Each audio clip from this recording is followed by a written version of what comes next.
Hello friends. Did you know nearly 80% of those who watch my videos aren't subscribed? If you enjoy these stories, please hit that subscribe button and leave a like. It really helps. Thank you for being here. By the way, where are you watching from? Let me know in the comments. The thermometer on my dashboard read -42 when I pulled out of the Dead Horse Depot that night.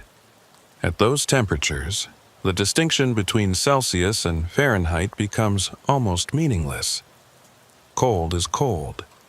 The kind of cold that makes your diesel gel if you let the engine idle too long at the wrong RPM. The kind of cold that can kill you in 15 minutes if you step outside without proper gear. I'd been driving the Dalton Highway for 11 years, and I thought I understood what the Arctic could do to a man. I was wrong. My name is Rylan Merrick, and I haul freight for Polar Express Logistics out of Fairbanks. Mostly industrial equipment, drilling supplies, sometimes frozen goods for the camps up north. The Dalton is 400 miles of gravel, ice, and isolation, stretching from just north of Fairbanks all the way to Prudhoe Bay. In summer, it is brutal. In winter, it is something else entirely. Something that gets into your bones and stays there. That November, I was running a load of pipe fittings to a maintenance facility south of Coldfoot. Routine job. I had done it maybe 200 times before. The weather report said clear skies and moderate winds, which up here means you might actually be able to see the road in front of you. I left Dead Horse around 8 in the evening, planning to drive through the night and reach Coldfoot by morning. The northern lights were out, great curtains of green and purple rippling across the sky like something alive, beautiful and eerie at the same time. For the first 3 hours, everything was normal. The road was in decent shape, hard-packed snow with patches of glare ice that my chains could handle. I passed a few trucks heading north, exchanged the usual radio greetings, and settled into the rhythm of the drive. The heater was working well, I had coffee in my thermos, and the old country station out of Fairbanks was coming in clear enough to keep me company. Just another night on the Hall Road. It was somewhere around mile marker 230 that things started to feel different. I cannot point to any single moment when it changed. It was more like a gradual shift, the way the light changes when a cloud passes over the sun. Except there was no sun and no clouds, just the darkness, and my headlights cutting through it, and the endless white of the tundra stretching away on both sides. The first thing I noticed was the silence on the radio. Channel 19 had been quiet for a while, which was not unusual at that hour, but this felt different, heavier somehow. I tried calling out a few times just to see if anyone was around. Prior, Dead Horse southbound at 2:30. Anybody got their ears on. Nothing. Not even static. Just a flat, empty hiss that seemed to swallow my voice. I told myself the mountains were blocking the signal. There are dead zones all along the Dalton where you cannot raise anyone no matter how hard you try. It is one of the things that makes the highway so dangerous. If you break down in the wrong spot, you might be waiting hours or even days before another truck comes along. But I had driven through those dead zones plenty of times before, and this did not feel the same. This felt like something was absorbing the radio waves, like something was listening but refusing to answer. The second thing I noticed was the cold, not the outside temperature, which was holding steady at -40-something, but the cold inside my cab. My heater was running full blast, same as always, but the warmth seemed thinner somehow, less substantial. I could feel drafts coming from places where there should not be any drafts. The corners of the windshield, the seams around the doors, little fingers of frozen air probing their way inside, testing the boundaries of my shelter. I checked all my seals and vents. Everything looked fine. The temperature gauge said the cab was at 68 degrees, same as always. But it did not feel like 68. It felt like something was slowly stealing the heat away, degree by degree, so gradually that you would not notice until it was too late. I shook off the feeling and focused on the road, probably just my imagination. Probably just the isolation and the darkness playing tricks on me. I had been driving for over 6 hours by then, and fatigue can do strange things to your mind. I told myself I would stop at the next pullout and stretch my legs, get some fresh air, reset my brain. That was when I saw the headlights in my mirror. At first, I was relieved. Another truck on the road meant I was not completely alone out here. I watched the lights grow larger as the vehicle gained on me, and I moved over slightly to give them room to pass. But the lights did not pass. They settled in behind me, maybe a quarter mile back, and stayed there. I slowed down a little, thinking maybe they wanted to draft behind me for fuel efficiency. Some drivers do that on long hauls. But when I slowed, they slowed. When I sped up, they sped up, always maintaining that same distance, always those same twin points of light floating in the darkness behind me. I grabbed my radio and tried to raise them. Southbound truck behind me on the Dalton. This is Merrick in the blue Kenworth. You want to come on around me, or are you planning to follow me all the way to Fairbanks? I kept my tone light, joking. Just one driver talking to another. But there was no response. Just that empty hiss that seemed even flatter than before. Maybe their radio was out. It happens. I decided to pull over at the next wide spot and let them pass. There was a pullout coming up in about 2 miles, a place where the road widened enough for trucks to stop without blocking traffic. I put on my signal and started to slow down. The lights behind me went out. 1 second they were there, 2 bright points in my mirrors, and the next second they were gone. No gradual dimming, no turning away. Just gone, like someone had flipped a switch. I stared at my mirrors for a long moment, trying to understand what I was seeing. The road behind me was completely dark, empty, as if there had never been another truck there at all. I pulled into the pullout anyway and stopped. My hands were shaking slightly as I put the truck in park, and I told myself it was just the cold. I grabbed my flashlight and climbed down from the cab, the frozen air hitting me like a physical blow. My breath came out in thick white clouds that hung in the air for a moment before dissipating. The silence was absolute. No wind, no engine noise from another vehicle, no sound at all except the ticking of my own truck as the engine cooled. I walked back along the road, shining my flashlight into the darkness. The beam seemed weak out here, swallowed up by the night almost immediately. I could see maybe 50 feet before the light just gave up and faded into nothing. The road behind me was empty. No tire tracks except my own. No sign that another vehicle had been there at all. I stood there for maybe 5 minutes, feeling the cold seep through my layers, listening to the silence. The northern lights were still dancing overhead, but they seemed dimmer now, farther away. I had the sudden irrational feeling that I was being watched, that something out there in the darkness was looking back at me, waiting to see what I would do. I got back in my truck and sat there for a while with the engine running, trying to make sense of what had happened. Maybe I had imagined the whole thing.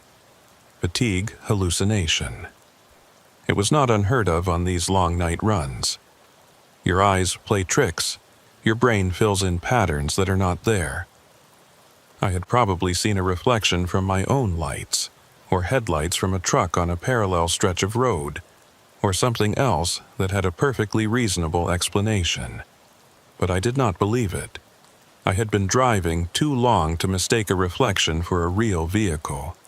Those lights had been following me, deliberately, and then they had vanished in a way that lights do not vanish. I thought about Joel Bracken.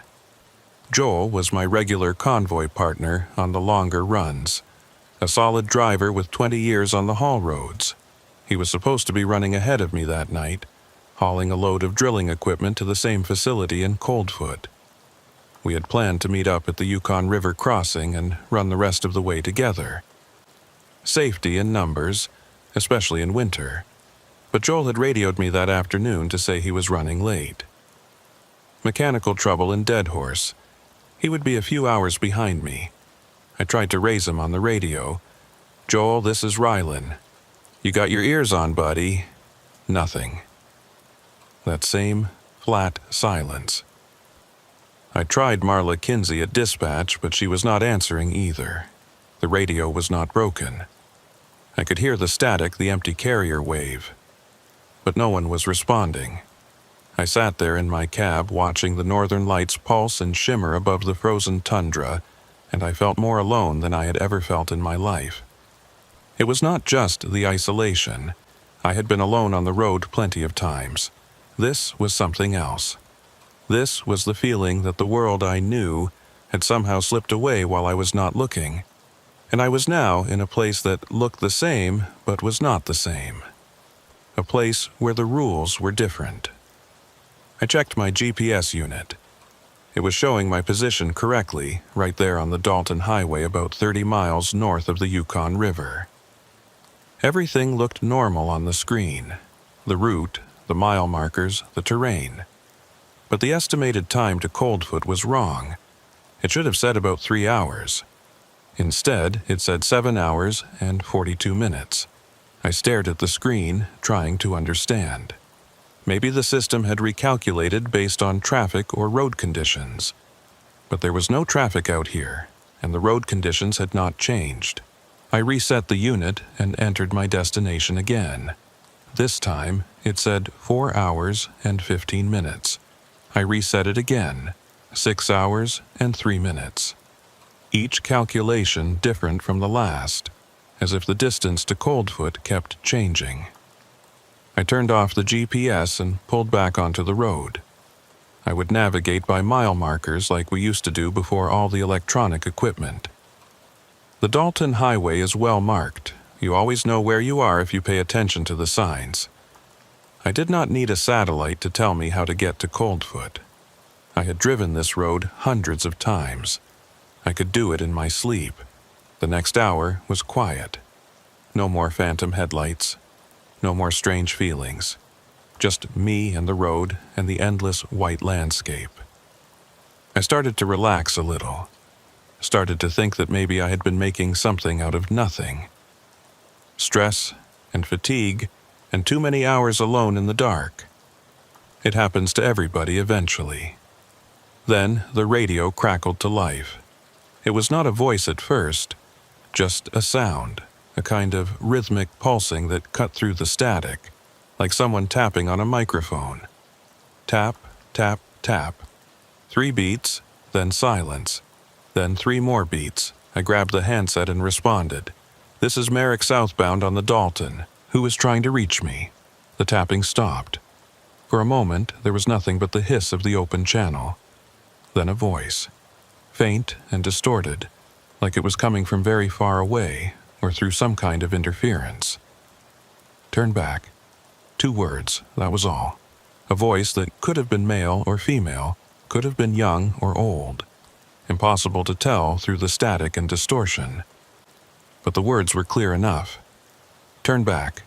I keyed the microphone. "Say again, who is this?" "What do you mean, turn back?" The same voice, same flat tone. "Turn back, turn back. Turn back." It kept repeating over and over those 2 words on a loop. Like a recording, like a warning signal set to play automatically whenever someone reached a certain frequency. I switched to a different channel, but the voice followed me. "Turn back, turn back." I switched again, and it was there on every channel, filling the cab with that monotonous repetition. I turned off the radio. The silence that followed was almost worse. At least with the voice, there was something. Some presence, even if it was hostile or threatening. Now there was nothing, just me and the road and the darkness, and that feeling again. That feeling of being watched from somewhere I could not see. I drove faster. I knew it was dangerous to push the speed on a road like this, especially at night, especially alone. But I wanted to get to Coldfoot. I wanted to be around other people, other drivers, anyone who could tell me that the world was still normal and I was just losing my mind. I wanted to hear Joel's voice on the radio, giving me grief about something or other the way he always did. I wanted Marla to tell me that dispatch had received my check-in and everything was fine. The mile markers slid past. 2:20, 2:15, 2:10. I was making good time. At this rate, I would reach the Yukon crossing in about 40 minutes, then another 2 hours to Coldfoot. I could do this. I just had to keep driving and not think about headlights that vanished, or voices that repeated the same 2 words, or GPS units that could not calculate a simple distance. At mile marker 2:05, I saw something that made me hit the brakes. There was a figure standing on the side of the road. It was just visible at the edge of my headlights, a dark shape against the white snow. Human-shaped, standing perfectly still, facing my truck. I slowed down as I approached, trying to see more clearly. Out here, a person on foot could mean a breakdown, an accident, someone in serious trouble.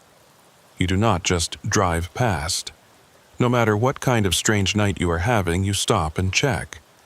But as I got closer, I realized something was wrong. The figure was not moving, not waving me down, not walking toward me, not doing any of the things that a stranded person would do when they saw a truck approaching. Just standing there. Watching. I stopped the truck about 50 yards away and hit my high beams. The figure was still there, still motionless. I could see now that it was wearing dark clothing, a heavy coat and pants that blended into the shadows. But I could not see a face. The head was there, the shape of it, but the features were somehow obscured, hidden, like there was nothing there to see. I sat in my truck for a long moment, staring at that shape in my headlights. Every instinct told me not to get out. Every instinct told me to put the truck in gear and drive past as fast as I could. But what if it was someone who needed help? What if I was so spooked by everything else that had happened that I was going to let someone freeze to death on the side of the road? I grabbed my radio and tried one more time. This is Merrick southbound at mile marker 2:05. There is someone on the road here. If anybody can hear me, please respond. Nothing. I looked at the figure again. It had not moved, had not made any gesture or signal, just standing there watching me with whatever it had instead of a face. I made a decision. I put the truck in gear and started to drive toward it, slowly, ready to stop if it stepped into my path. As I got closer, the figure remained perfectly still. I was maybe 20 yards away when I realized something that made my blood turn to ice. There were no footprints in the snow around it. The shoulder of the road was covered in fresh powder, undisturbed except for the tracks from my own tires. But around the figure, the snow was smooth and unbroken, as if it had not walked there at all, as if it had simply appeared, materializing out of the frozen air like a thought made solid. I did not stop. I pressed the accelerator and drove past, my heart pounding so hard I could feel it in my throat. In my mirrors, I could see the figure turning to watch me go, that blank head rotating to follow my truck as I pulled away. I did not look back again. I kept my eyes on the road and drove. The mile markers kept coming. 200, 195, 190. I was getting closer to the Yukon crossing, closer to other people, other trucks, some kind of normalcy. I told myself I would be okay once I got there. Whatever was happening on this stretch of road, it would end once I reached the crossing. Things like this do not happen in places where other people can see. But even as I thought it, I knew it was not true. Whatever was out here with me tonight, it was not going to let me go that easily. I could feel it in the cold that kept seeping into my cab despite the heater. I could feel it in the silence on the radio. I could feel it in the way the darkness seemed to press against my windows, thick and heavy, like something trying to get in. And somewhere behind me, at the very edge of my mirrors, I thought I could see headlights again. Following. The headlights stayed with me for the next 20 miles. They never got closer and never fell back. Always that same distance, maybe a quarter mile, floating in my mirrors like two pale eyes. I tried everything. I sped up to 70, which is dangerous on the Dalton in good conditions and borderline suicidal on a frozen night like this. The lights matched my speed. I slowed to a crawl, hoping they would pass. They slowed too. I pulled over twice, sat with my engine idling, and my flashlight pointing out the rear window. Both times, the lights stopped when I stopped and started when I started, but they never came close enough for me to see what kind of vehicle they belonged to. The third time I pulled over, I got out of the truck. I do not know what I was thinking. Maybe I was not thinking at all.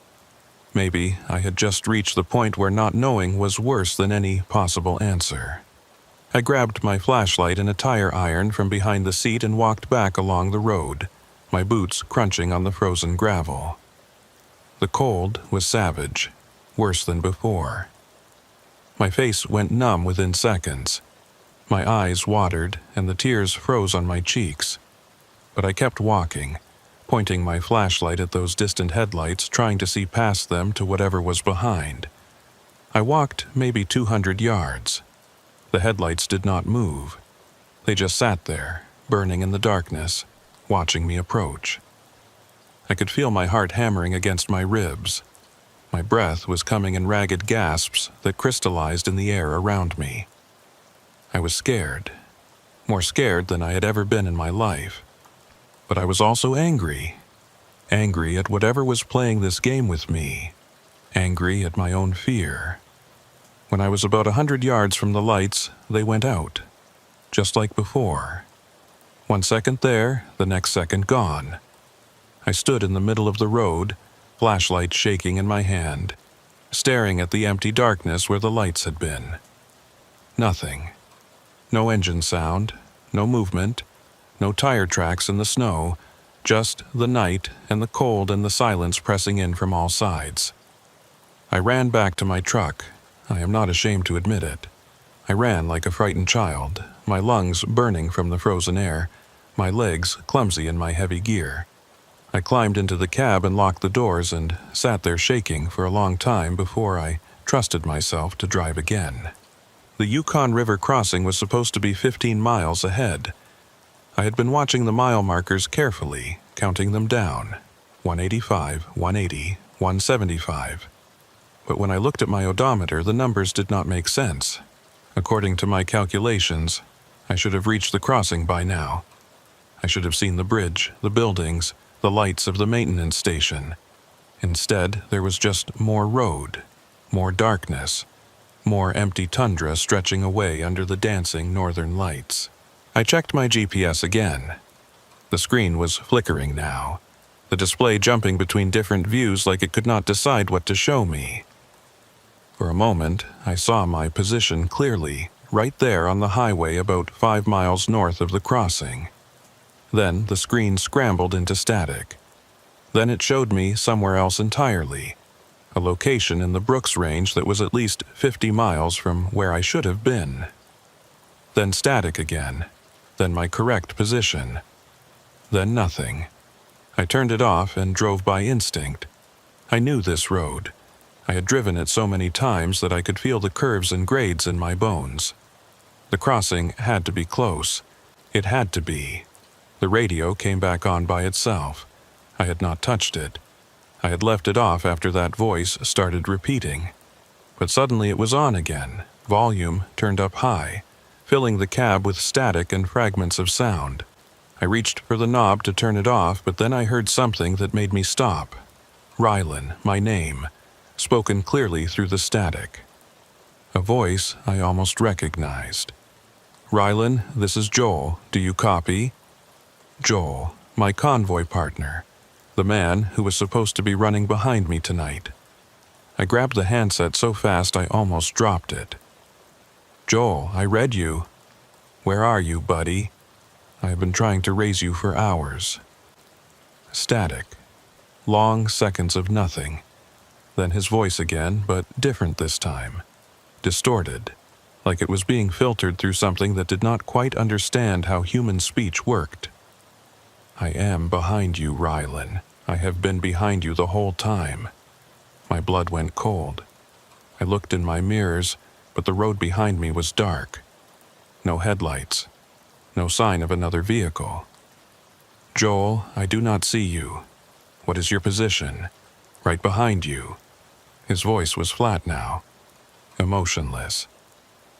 "I have been following you since Dead Horse. Why did you not stop when I flashed my lights?" "I did stop," I said. "I stopped 3 times. There was no one there. I was there, Rylan. I am always there. Why will you not look at me?" The hairs on my arms were standing up. This was not Joel. Whatever was speaking through that radio, using that voice, it was not my friend. Joel had a wife and 2 kids in Fairbanks.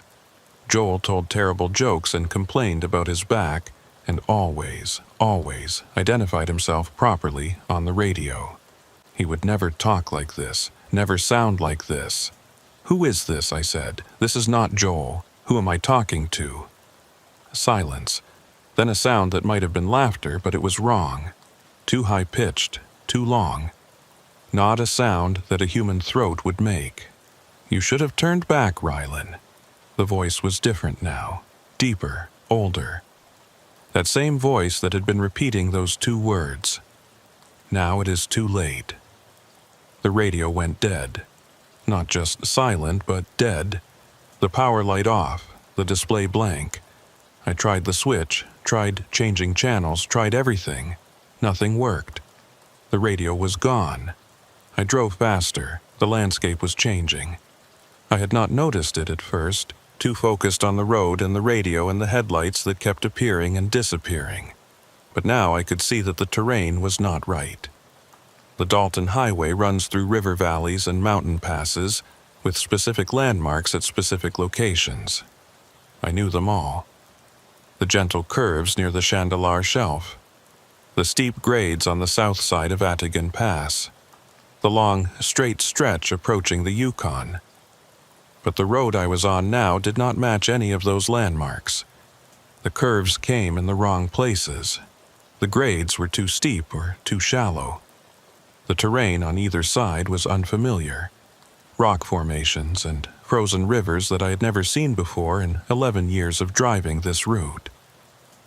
I told myself it was just the darkness, just the disorientation of driving alone at night with no radio and no GPS and nothing but my own headlights to show me the way.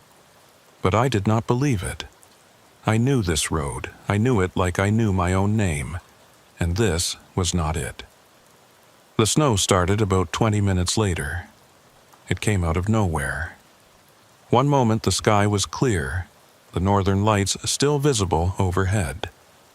The next moment the air was thick with white, flakes so dense I could barely see the hood of my own truck. I slowed to a crawl, my headlights reflecting off the wall of snow in front of me. Visibility dropped to maybe 10 feet, then 5, then nothing at all. I had been through whiteouts before. They are a fact of life on the Dalton, especially in winter. You slow down, you stay calm, you keep your wheels on the road and wait for it to pass. But this was different. This snow was not behaving like normal snow. It was not falling from above so much as appearing all around me, materializing out of the air itself. And it was not cold. Or rather, it was cold, but it felt wrong, artificial, like the cold from an open freezer rather than the cold of a natural storm. I stopped the truck. There was no point in driving when I could not see the road. I would wait it out, let the storm pass, then continue to the crossing. It could not be far now. It could not be. The silence in the cab was total. With the radio dead and the engine idling low, there was nothing to hear but my own breathing and the soft hiss of snow against the windshield. I sat there in that cocoon of white, feeling very small and very alone. Feeling like the rest of the world had disappeared and left me here in this one small pocket of existence, cut off from everything I knew. That was when I heard the knocking. 3 sharp raps against the driver's side door, like someone standing outside, asking to be let in. I jumped so hard I hit my head on the roof of the cab. My heart was pounding, my hands shaking. I looked at the door, but the window was completely covered with snow. I could not see anything outside, could not tell if there was really someone there, or if the sound had come from somewhere else, the engine, the frame, something shifting in the cold. 3 more raps, louder this time, more insistent. "Who is there?" I called out. My voice sounded strange in the silence of the cab, thin and weak. "Hello? Who is out there?" No answer, just the snow and the silence and the feeling of something waiting on the other side of the door. I thought about the figure I had seen earlier, standing on the side of the road with no footprints around it, standing there in the cold with nothing where its face should be. If that thing was outside my door right now, if it was trying to get in. The knocking came again, but this time it was not on the door. It was on the windshield, right in front of me, right where my face would be if the glass was not there. Rap, rap, rap. I could see the snow moving with each impact, something pressing against the windshield from outside, hard enough to shake the glass in its frame.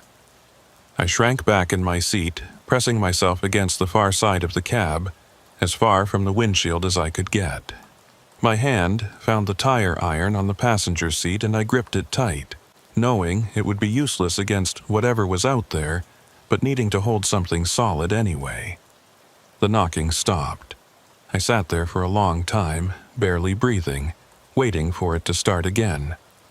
But there was nothing. Just the snow and the silence.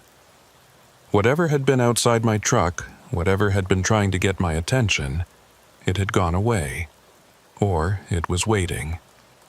After maybe 15 minutes, the snow began to thin. The wall of white in front of my windshield slowly became translucent, then transparent. I could see shapes emerging from the storm, the road, the shoulder, the tundra beyond. Everything covered in fresh powder, smooth and unbroken.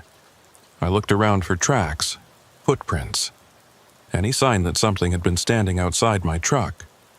But there was nothing.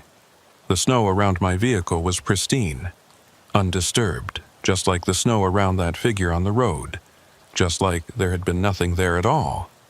I did not believe it. I had heard those knocks. I had felt the windshield shake. Something had been out there, something real and solid. But the snow told a different story. The snow said I was alone. I put the truck in gear and started driving again. The storm had passed as quickly as it had come, and the sky was clear once more. The northern lights were back, dancing and shimmering, but they looked different now. Redder, angrier, like something had disturbed them, stirred them up from their usual gentle movements into something more violent. The mile markers started appearing again. 165, 160, 155. I was getting closer to the crossing. I had to be. The numbers did not lie. I just had to keep driving and trust the road to take me where I needed to go. At mile marker 150, I saw the other truck. It was parked on the shoulder facing south, hazard lights blinking. A big blue Kenworth, same model as mine, same color, even the same company logo on the door. I slowed down as I approached, trying to see inside the cab.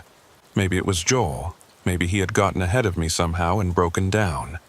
Maybe this whole nightmare was about to end with a simple explanation and a story we would tell other drivers for years. But as I pulled alongside the other truck, I saw that the cab was empty. The door was hanging open, the interior light on, but there was no one inside. No driver, no passenger. Just an empty seat and a coffee cup sitting on the dashboard. Steam still rising from the liquid inside. I stopped my truck and sat there for a moment, looking at that other Kenworth, looking at the coffee cup. Whoever had been driving that truck had left very recently.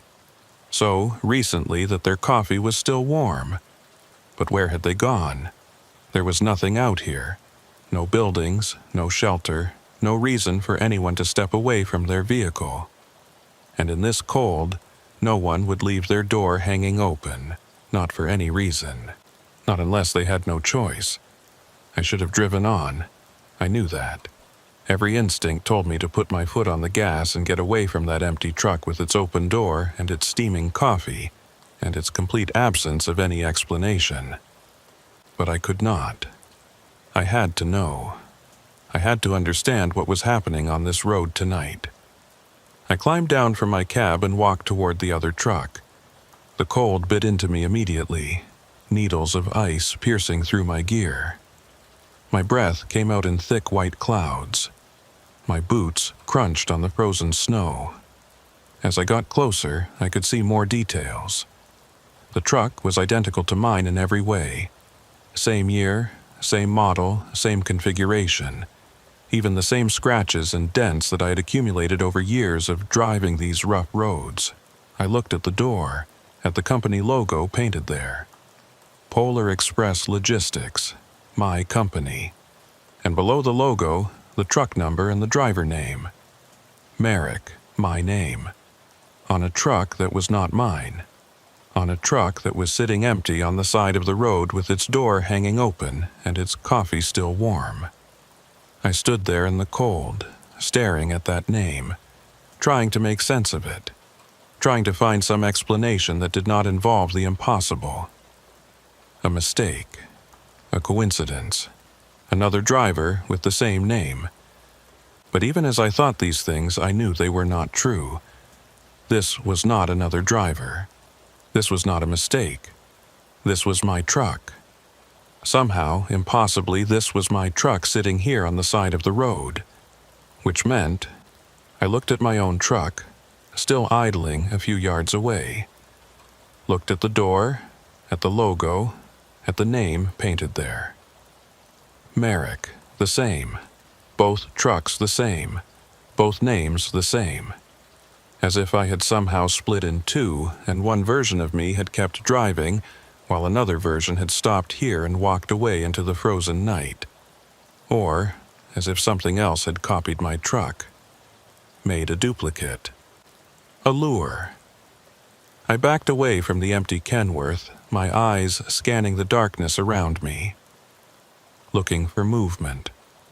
Looking for the driver who should have been there. Looking for whatever had made this copy and set it here for me to find. That was when I saw the footprints. They led away from the open door, across the shoulder, and out into the tundra. A single set of tracks, crisp and clear in the fresh snow. Human footprints, boot treads that looked exactly like the ones I was wearing. They went straight out from the truck, maybe 50 yards, and then they stopped. Just stopped. As if whoever had made them had walked out into the empty tundra and then vanished. Ceased to exist, been taken.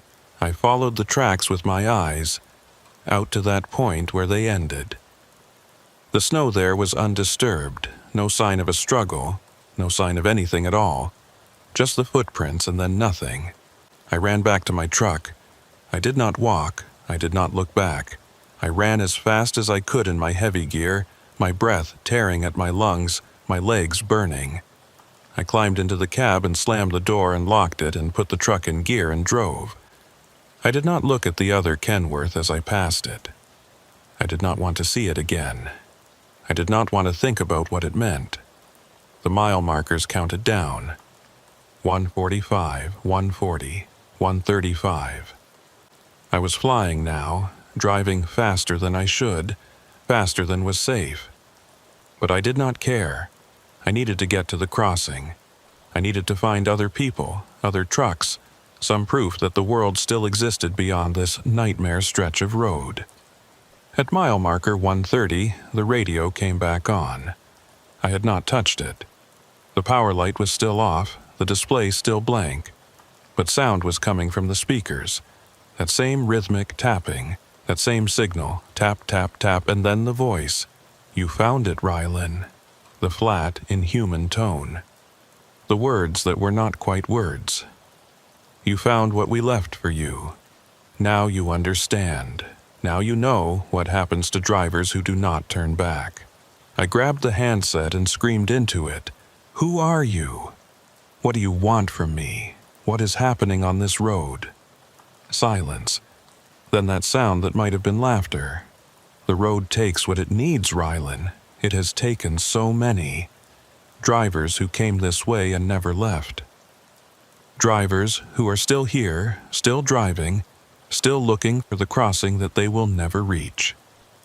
You could have turned back. You could have listened. But you did not. And now you are ours. The radio died again. Dead.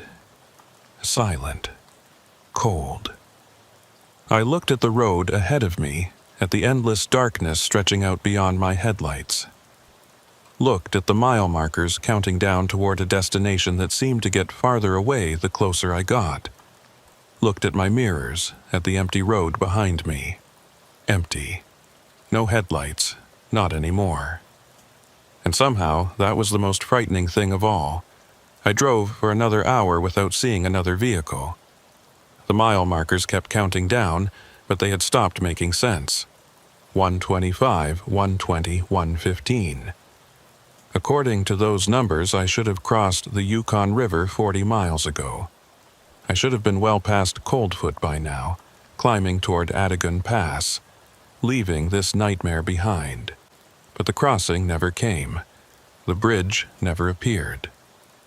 Just more road, more darkness, more frozen tundra stretching away into nothing.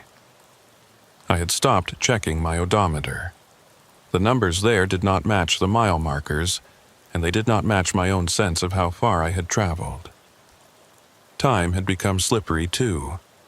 My dashboard clock said it was just past 3 in the morning, but it felt like I had been driving for days, weeks, like the night had stretched itself out around me and refused to end. The cold was getting worse. My heater was still running full blast, the fan on high, the temperature gauge showing 68 degrees. But the cab felt like an icebox. I could see my breath now, faint white clouds forming in front of my face. Frost was creeping across the inside of the windshield, delicate patterns of ice that spread a little further every time I looked. I scraped at them with my glove, but they came back within minutes. The cold was inside the truck now. Inside with me. I tried to think clearly, tried to figure out what to do. I could not go back. Whatever was behind me was worse than whatever was ahead. I could not stop. If I stopped, I would freeze. The only option was to keep driving, keep moving, and hope that eventually I would reach somewhere. Anywhere. Someplace that made sense. The fuel gauge was dropping faster than it should. I had filled up in Dead Horse before I left, topped off both tanks. That should have given me enough diesel to reach Fairbanks with plenty to spare. But the needle was already below half, dropping toward the quarter mark. I was burning fuel at an impossible rate, as if the engine was working harder than it should be, as if something was draining the tanks from outside.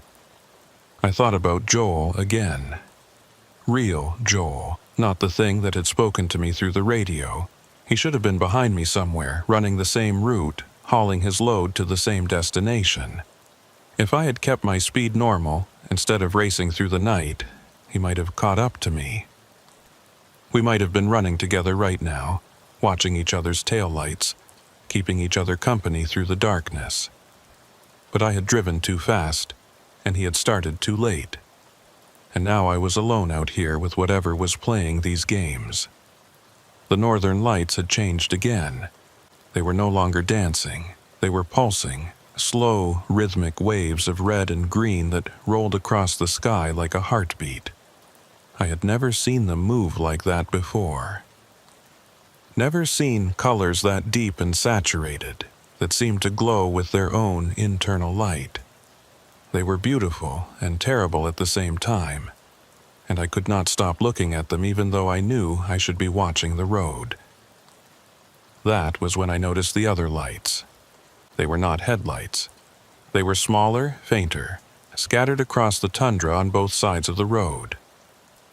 At first I thought they were reflections, my own lights bouncing off ice or snow. But they were the wrong color, pale blue, almost white, hovering just above the ground. Dozens of them, maybe hundreds, spread out across the frozen landscape like stars that had fallen from the sky and gotten stuck. I slowed down, trying to understand what I was seeing. The lights were not moving. Not exactly. They were pulsing in the same rhythm as the northern lights overhead, brightening and fading in slow waves.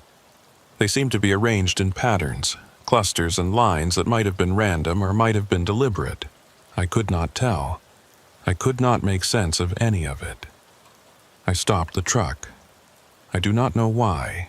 I had promised myself I would not stop again, not after the other Kenworth, not after the footprints that led nowhere. But something about those lights made me need to look closer, made me need to understand.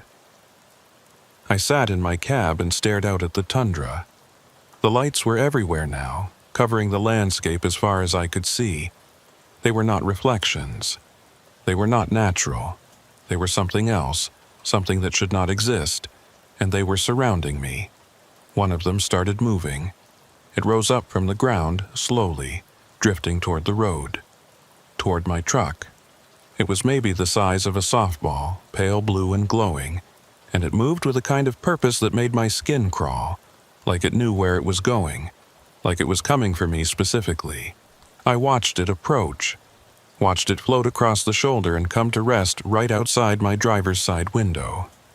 It hovered there, pulsing gently, and I had the sudden overwhelming feeling that it was looking at me, that there was something inside that light, some intelligence, some awareness, that it wanted something from me. I pressed myself back against the passenger side of the cab as far from that light as I could get. My hand found the tire iron again. My heart was hammering so hard I could feel it in my throat. The light just hovered there, patient, waiting. The cold in the cab got worse.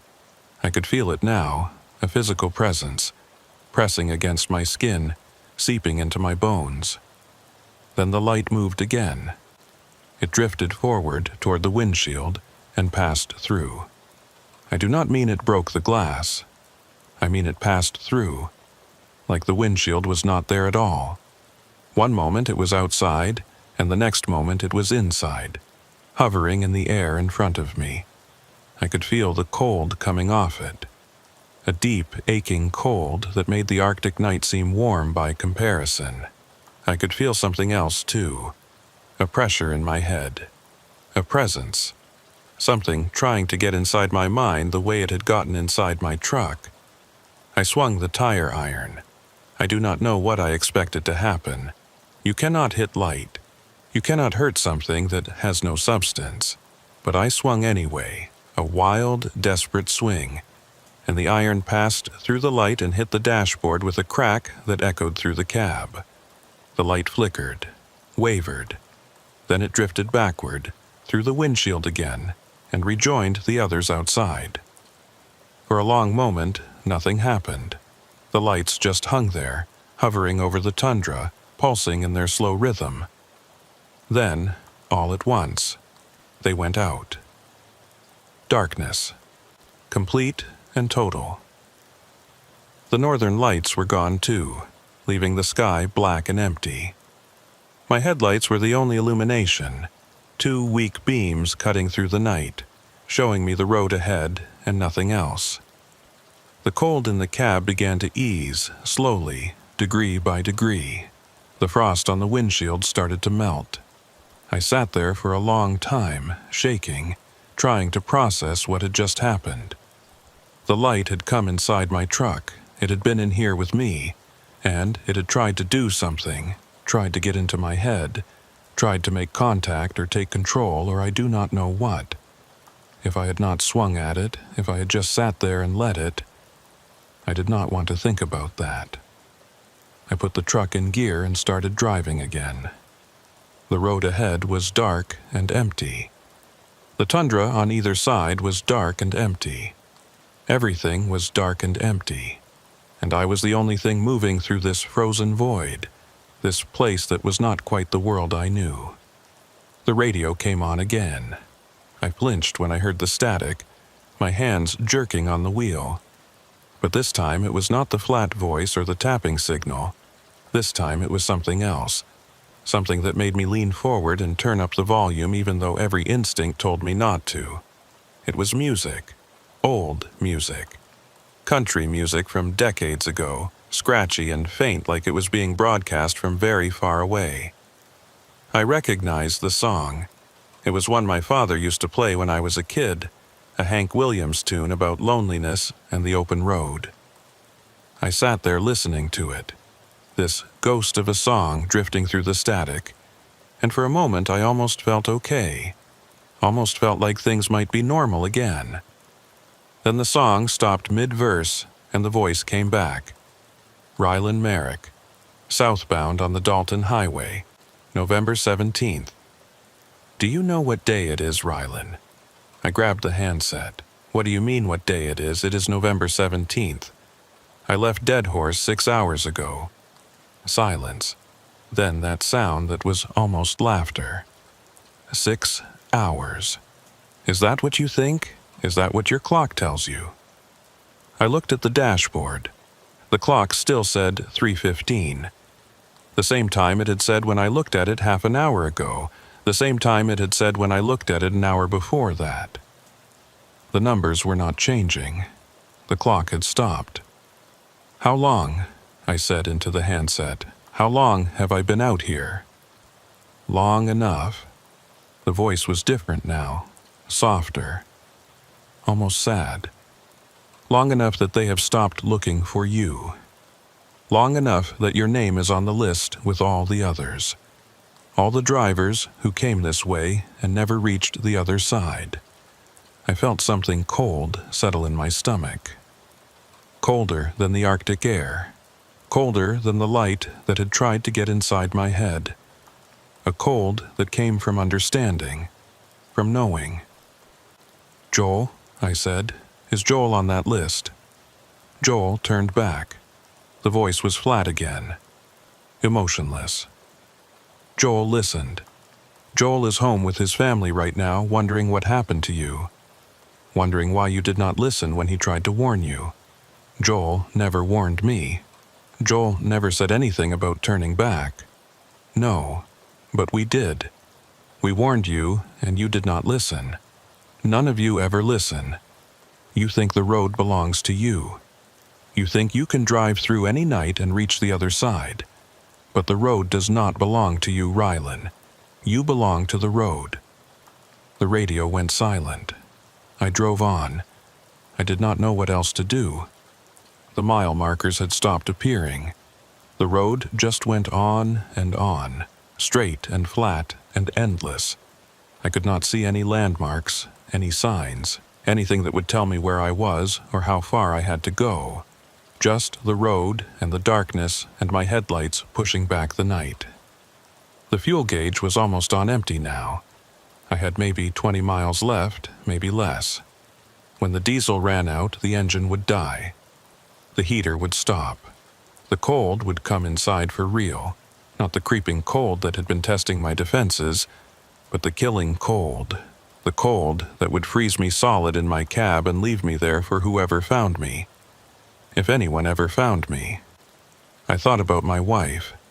We had been married for 8 years. She knew the risks of this job. She knew that every time I left for a run, there was a chance I would not come back. But she had never asked me to quit.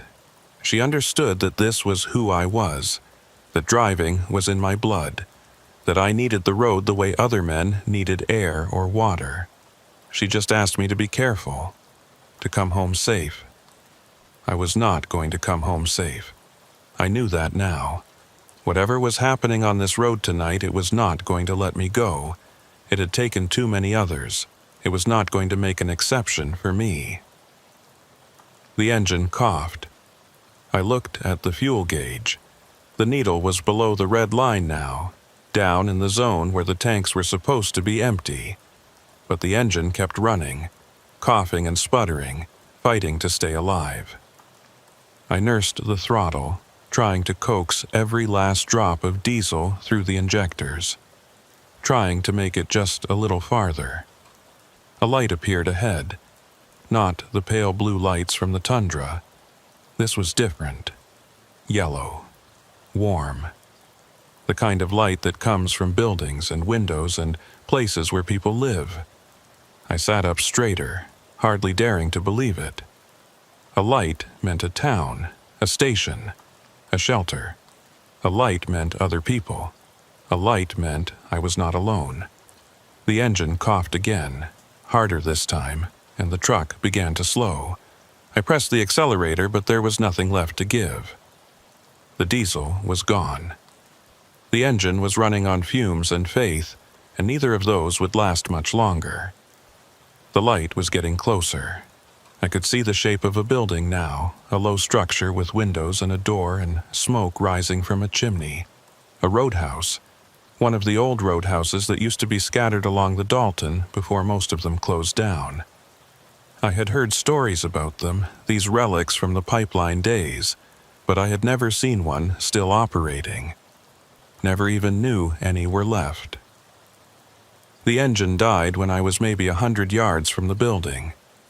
The truck rolled to a stop, silent, dark. The heater fan wound down and stopped. The cold began to come in immediately, fingers of ice reaching through every crack and seam. I had minutes, maybe less, before the cab became a freezer. I grabbed my coat and my flashlight and climbed down from the truck. The cold hit me like a wall, so intense it took my breath away. I could feel my skin tightening, my lungs burning.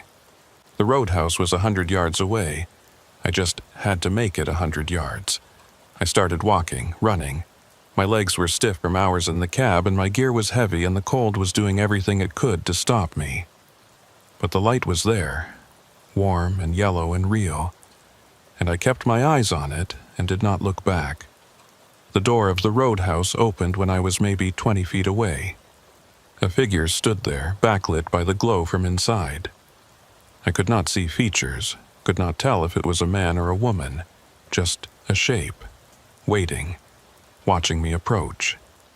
I reached the door and pushed past the figure, into the warmth, into the light. I stood there gasping, shaking, feeling the heat soak into my frozen body, feeling like I had been saved, like I had made it, like the nightmare was finally over. Then I turned around and looked at the figure who had opened the door, and the nightmare got worse. The man standing in the doorway was wearing my face. Not a similar face, not a family resemblance. My face. The same eyes, the same jaw, the same scar above the left eyebrow, where I had cut myself on a truck mirror 15 years ago. He was wearing the same clothes I was wearing, the same coat, the same boots. He was looking at me with an expression I had seen in my own mirror 1,000 times. That mixture of exhaustion and weariness that comes from too many hours on the road. I stumbled backward, away from him, and hit a table behind me. The impact knocked over a coffee cup and I heard it shatter on the floor, but I did not look down. I could not take my eyes off the thing that looked like me. It smiled, my smile. The crooked one that my wife always said made me look like I was getting away with something. "You made it," it said, my voice. Exactly my voice, down to the slight rasp I get when I have been talking too long or breathing too much cold air. "We were not sure you would. Most of them do not make it this far." I tried to speak, but nothing came out. My throat was frozen. My whole body was frozen, and not from the cold. The thing that looked like me stepped closer. I could see now that it was not perfect. The details were right, but there was something wrong with the way they fit together. The proportions were slightly off.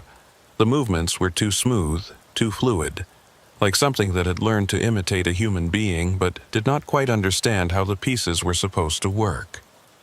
"You have questions," it said. "They always have questions. But the questions do not matter. The answers do not matter. The only thing that matters is that you are here now, with us." I found my voice. "What are you?" It tilted its head. that gesture I make when I am thinking about something. We are what the road makes. We are the drivers who did not turn back. We are the ones who kept going when we should have stopped, who pushed through when we should have listened. We are you, Rylan. Or we will be. I looked around the roadhouse for the first time. It was old, run down, the kind of place that had not seen maintenance in decades. The furniture was covered in dust. The windows were dark and grimy. There were other people sitting at tables and standing along the walls, and every single one of them was looking at me. Men and women of different ages, different builds, different faces. But they all had that same wrongness, that same sense of pieces that did not quite fit. And on the wall behind the bar, there were photographs. Dozens of them, maybe hundreds, pinned up in overlapping layers. Photographs of trucks. Kenworths and Peterbilts and Freightliners, old models and new models, all of them parked on the side of a road that looked like the Dalton Highway. And in front of each truck, a driver, posing, smiling, looking at the camera like they had just finished a successful run and wanted to commemorate the moment. I recognized some of the faces from missing persons reports. Drivers who had disappeared on the haul roads over the years. Drivers whose trucks had been found empty and abandoned, whose families had never learned what happened to them. They were all here, all on that wall, all smiling at the camera like nothing was wrong.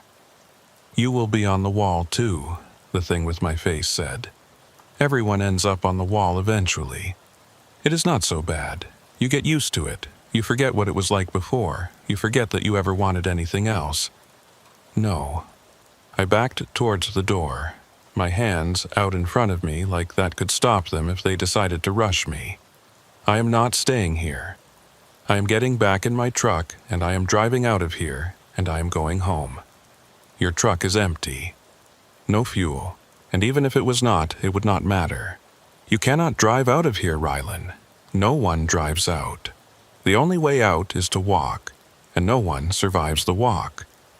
The cold takes them. It always takes them. The other figures in the roadhouse were moving now, drifting closer, surrounding me.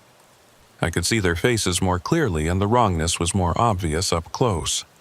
Skin that was too smooth. Eyes that did not blink. Mouths that smiled but did not quite match the expressions above them. They were copies. Imitations. Things that wore human faces but were not human anymore. I hit the door with my back and grabbed the handle. The thing with my face shook its head. You will die out there. The cold is -50 tonight and your truck is dead. You would not make it a mile. Stay here. Stay with us. It is warm here. It is safe. Safe. I looked at those faces, those wrong smiling faces, and I thought about what it would mean to stay, to become one of them, to forget my wife, my life, everything I had been before I took this run, to end up on that wall with all the others smiling at a camera, frozen in a moment that would last forever. I opened the door. The cold hit me like a physical assault, so intense that I gasped and felt the air freeze in my lungs. The thing with my face called out behind me, words I could not understand over the roar of blood in my ears. I did not look back. I stepped out into the night and pulled the door shut and started walking. My truck was a dark shape on the road ahead of me, dead and silent. I walked past it without stopping. There was nothing for me there. The fuel was gone, and even if it was not, I was not sure I trusted anything about that truck anymore. I was not sure it was really my truck. I was not sure anything was really what it appeared to be out here. The cold was killing me. I could feel it happening, feel my body shutting down piece by piece. My fingers went first, then my toes, then my hands and feet. The shivering stopped after a few minutes, and I knew that was bad. Knew it meant my core temperature was dropping too far, but I kept walking. The road stretched out ahead of me, empty and dark. and I followed it because it was the only thing left to follow. I do not know how long I walked. Time had stopped meaning anything. The darkness was absolute. No stars, no northern lights, nothing but the black sky and the white snow and the gray line of the road cutting through it. I could not feel my legs anymore, but they kept moving, one step after another, carrying me forward through the frozen night. I thought about Joel, real Joel, back in Fairbanks with his wife and kids, wondering what had happened to me. I hoped he would not come looking. I hoped he would stay home where it was safe and never drive this stretch of road at night again. I hoped he would remember that I had not listened, that I had not turned back, and that he would learn from my mistake. I thought about Marla at dispatch, filing the paperwork that would list me as missing.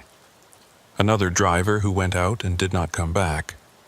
Another name on the list of the lost. Another family left wondering. I thought about my wife. I thought about the way she looked in the morning when she was still half asleep. I thought about her voice on the phone when I called from the road, the way she always sounded happy to hear from me even when I woke her up at strange hours. I thought about all the things I should have said to her and never did, all the moments I should have appreciated and let slip past. I was going to die out here, I knew that. The cold was too deep, and I was too far from anywhere. But I kept walking because the alternative was to go back to that roadhouse and become one of those things with the wrong faces and the empty smiles. At least this way I would die as myself. At least this way I would not end up on that wall. The lights appeared when I was about to give up. Not the pale blue lights from the tundra. Not the yellow glow of the roadhouse. These were different. Brighter. Moving. Headlights coming toward me from the south. I stopped in the middle of the road and watched them approach. Part of me thought it was another trick. Another lure like the truck that had been a copy of mine. But part of me was too tired and too cold to care anymore. If it was a trick, then it was a trick. At least it would be over. The truck stopped in front of me. A big Peterbilt, red and chrome, with running lights blazing and a CB antenna on the roof. Real. Solid. The most beautiful thing I had ever seen. The driver's door opened and a man climbed down. He was big, broad-shouldered, with a gray beard and a weathered face. He looked at me standing there in the road, and his expression went from surprised to concerned to something like fear. "Jesus Christ," he said. "How long have you been out here? You look half dead." I tried to answer, but my mouth would not work. The cold had gone too deep. I could not feel anything anymore, could not make my body do what I wanted it to do. The man grabbed me and half carried me to his truck, boosting me up into the cab. The heat inside was overwhelming, painful, like being stabbed with 1,000 needles as my frozen skin started to come back to life. I sat there shaking and gasping while the driver got back behind the wheel and put the truck in gear. "I'm taking you to Coldfoot," he said. "There's a medical station there. We need to get you looked at. What happened to your truck?" I tried to tell him, tried to explain about the lights and the radio and the roadhouse with the wrong people, but the words would not come out right. They kept getting tangled up, mixed together, and I could see from his expression that I was not making any sense. "It is okay," he said. "Just rest. We will get you sorted out at Coldfoot." I leaned back in the seat and closed my eyes. The heat was soaking into me, pushing out the cold, bringing me back to life. I could feel my fingers again, my toes, the parts of me that I had thought were gone for good. I was going to survive. Somehow, impossibly, I was going to survive. I opened my eyes and looked at the driver. The dashboard lights were casting his face in green and red shadows, making him look strange, unfamiliar. I studied his profile, his hands on the wheel, the way he held himself in the seat. He looked normal. He looked human. But so had the thing in the roadhouse at first. So had all of them, until you got close enough to see the wrongness. "What is your name?" I asked. My voice was a croak, barely audible. He glanced at me. "Garrison," he said. "Pete Garrison. I run freight out of Fairbanks, same as you from the look of your rig back there." "That was yours, right?" "The blue Kenworth." I nodded. "Passed it about 3 miles back. Looked like you ran out of fuel." "Bad luck, running dry out here in the middle of nowhere. You are lucky I came along when I did." I kept looking at him, kept watching for the signs, the too smooth skin, the eyes that did not blink, the smile that did not match the rest of the face. But I did not see any of that. He just looked like a driver, a normal, tired, middle-aged driver doing his job on a cold night. "How far to Coldfoot?" I asked. "About 40 miles. Hour and a half maybe, depending on conditions. You just rest. I will get you there." I settled back in the seat and watched the road through the windshield. The headlights cut through the darkness, showing me the same empty highway I had been driving all night. The same frozen tundra. The same black sky. But it felt different now. It felt normal. Like I had crossed back over from wherever I had been into the world I knew. The mile markers started appearing again. 95, 90, 85. Counting down toward Coldfoot, toward safety, toward the end of this nightmare. I watched them pass and I let myself believe that it was really over. That I had made it. That I was going home. We reached Coldfoot just as the sky was starting to lighten in the east. The little cluster of buildings appeared around a bend in the road, lights glowing in the windows, smoke rising from chimneys. Real buildings, real people. I had never been so happy to see a truck stop in my life. Garrison pulled into the parking area and helped me down from the cab. There were other trucks there, other drivers moving around, the ordinary bustle of a highway rest stop in the early morning. I stood there in the cold and breathed it in, this beautiful mundane reality that I had thought I would never see again. "Medical station is over there," Garrison said, pointing to a small building at the edge of the lot. "Get yourself checked out. That was a close call you had tonight." I thanked him. I tried to find words for what he had done, for what it meant that he had come along when he did, but nothing seemed adequate. He just nodded like it was nothing, like any driver would have done the same thing and climbed back into his truck. I watched him pull out of the lot and head north toward Deadhorse, toward the road I had just escaped. His taillights dwindled in the distance and then disappeared around a curve, and he was gone. The medical station patched me up. Mild frostbite on my fingers and toes, some hypothermia, nothing permanent. They asked me what had happened, and I told them I had run out of fuel and had to walk. I did not tell them about the lights or the radio or the roadhouse. I did not tell them about the thing that had worn my face. They would have thought I was crazy. Maybe I was crazy. Maybe the whole night had been a hallucination brought on by cold and exhaustion and too many hours alone in the dark. I called my wife from the station phone. She cried when she heard my voice. She had been worried when I did not check in, had been calling dispatch every hour looking for updates. I told her I was okay. I told her I loved her. I told her I would be home soon. Then I called Marla at dispatch to report what had happened. She was relieved that I was safe, but she was also confused. "Your truck is at Coldfoot," she said.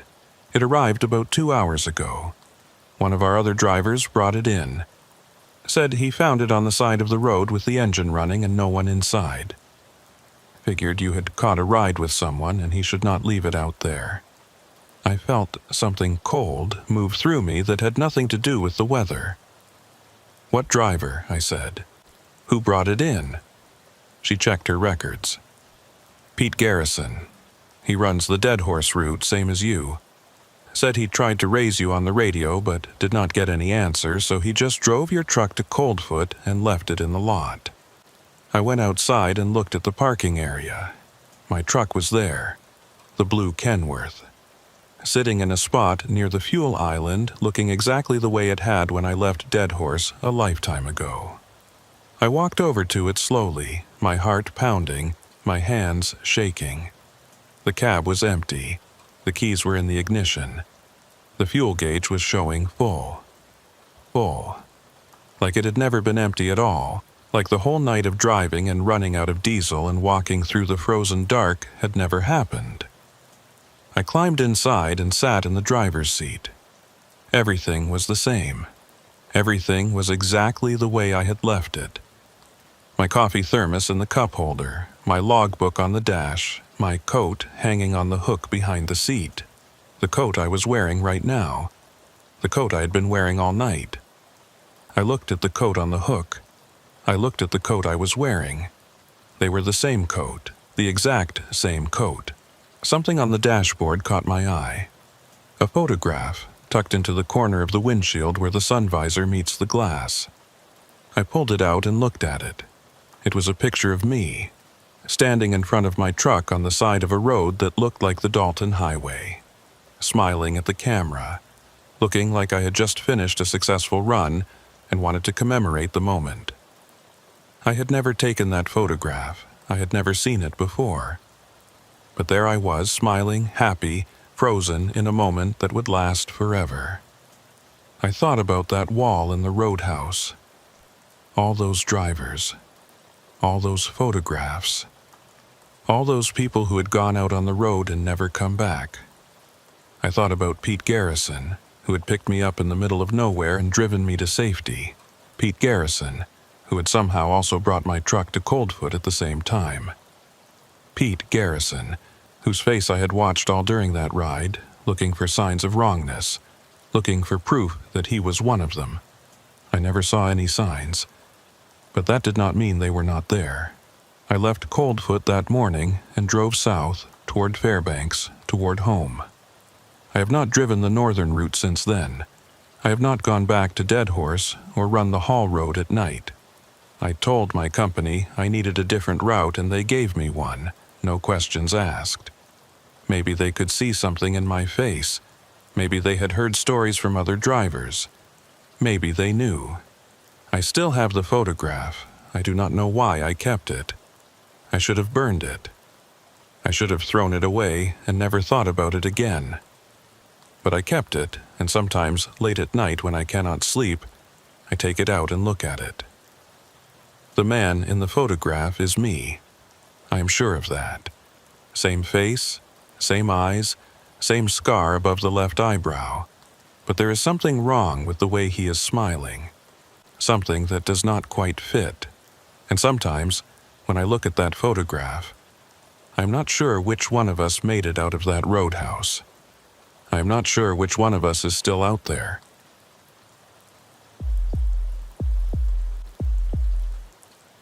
The ice road across Great Slave Lake was supposed to be closed. That was what dispatch told me when I called in from Yellowknife that morning. Temperatures had been fluctuating for 3 days straight, climbing above freezing during the afternoons and then plummeting back down at night. The freeze-thaw cycle was weakening the ice, creating pockets of slush and pressure ridges that could swallow a truck whole. The territorial government had shut down the crossing until conditions stabilized. No exceptions. But I had a load of mining equipment that needed to reach a diamond operation on the far side of the lake, and every day of delay was costing somebody a lot of money. The dispatcher, a woman named Corinne, who had been running freight logistics in the Northwest Territories for 20 years, told me there might be another way.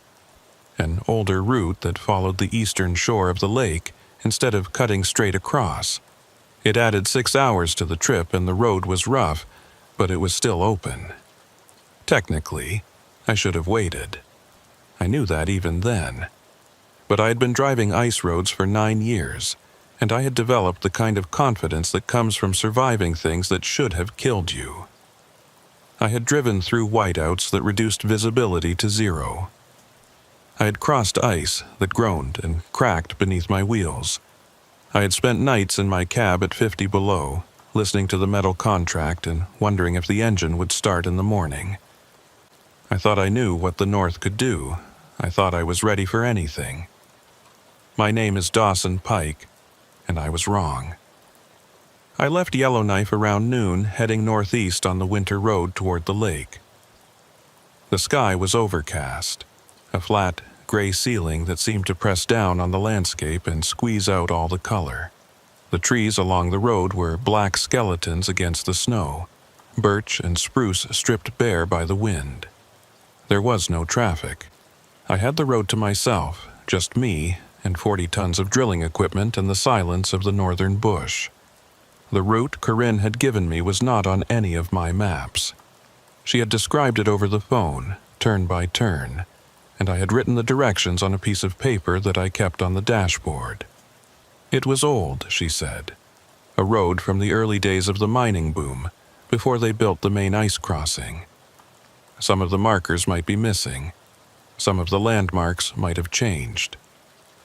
But if I followed her directions carefully, I would reach the far shore by nightfall. The first 2 hours went smoothly.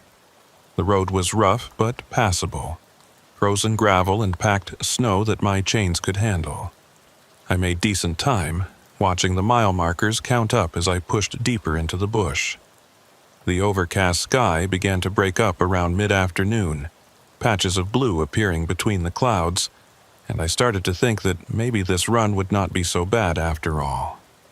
Then the snow started. It came out of nowhere, the way it always does up here. One minute I could see for miles. The next minute I was driving through a wall of white. The flakes were small and hard, driven by a wind that had picked up without warning, and they hit my windshield like tiny fists. I slowed down and turned on my fog lights, but they did not help much. The snow just reflected the light back at me, turning the world into a featureless white blur. I checked my directions. According to Corinne, I should be approaching a junction where the road split, one fork continuing along the shore and the other heading out onto the lake ice. The shore route was longer but safer. The ice route was direct but risky given the current conditions. She had told me to take the shore route. She had been very clear about that. But I could not find the junction. The snow was too heavy, the visibility too poor. I kept driving, watching for any sign of a turnoff, any marker that would tell me where I was. Nothing, just the road and the snow and the darkness that was starting to gather at the edges of the day. I should have stopped. I should have pulled over and waited for the storm to pass. But stopping in a whiteout is almost as dangerous as driving in one. Other vehicles cannot see you. You can get buried. You can run your engine to stay warm and then run out of fuel and freeze. The safest thing is to keep moving, find shelter, get somewhere with walls and a roof and other people. So I kept driving. The road began to change. The gravel gave way to something smoother, harder, and I realized with a jolt of fear that I was on ice. I had missed the junction somehow. I had taken the wrong fork, and now I was out on the lake, driving across frozen water that the government had declared unsafe for travel. I stopped the truck and sat there for a long moment, trying to decide what to do. I could not see anything through the snow. I did not know how far I had come onto the ice, or how far I had to go to reach the other side. I did not know if the ice beneath me was solid, or if I was sitting on top of a pressure ridge that could give way at any moment. The smart thing would be to turn around, go back the way I came, find the shore route, add the extra hours to my trip, and arrive late, but alive. That was what any experienced ice road driver would do. That was what I should have done. But when I looked in my mirrors, I could not see the road behind me. The snow had covered my tracks. The way back was as invisible as the way forward. I was in the middle of the lake with no idea which direction led to safety and which direction led to open water. I made a decision. I would keep going forward. I would drive slowly, carefully, and trust that the ice would hold. The mining operation was on the far side of the lake. If I kept heading northeast, I would eventually reach it. I just had to stay calm and stay on course. The first sign of trouble came about 20 minutes later. I heard it before I felt it. A deep, groaning sound from somewhere beneath me, like a giant waking up from a long sleep. The ice was talking. That was what we called it when the frozen surface made noise. Usually it was just thermal expansion, the ice adjusting to temperature changes, nothing to worry about. But this sound was different. This sound was angry. I felt the vibration through my seat, through the steering wheel, through the floor of the cab. The ice was moving, not cracking, not yet, but shifting, settling. I could feel the whole surface tilting slightly like a table with an uneven leg. I pressed the accelerator gently, trying to get moving again without putting too much stress on the ice. The truck lurched forward, chains biting into the frozen surface. The groaning sound continued, following me, surrounding me. I could not tell where it was coming from. It seemed to be everywhere at once. The snow was still falling, still reducing visibility to almost nothing. I was driving blind, navigating by instinct and hope. The compass on my dashboard said I was heading northeast, but compasses could be unreliable this far north. The magnetic pole played tricks with the readings. I could be going in circles and never know it. Then the groaning stopped. The silence was worse. It meant the ice had finished moving. It meant whatever was going to happen had already happened. I held my breath and waited for the crack, for the sudden lurch, for the freezing water to come rushing up through the broken surface. But nothing happened. The ice held. I kept driving. It was almost dark when I saw the lights.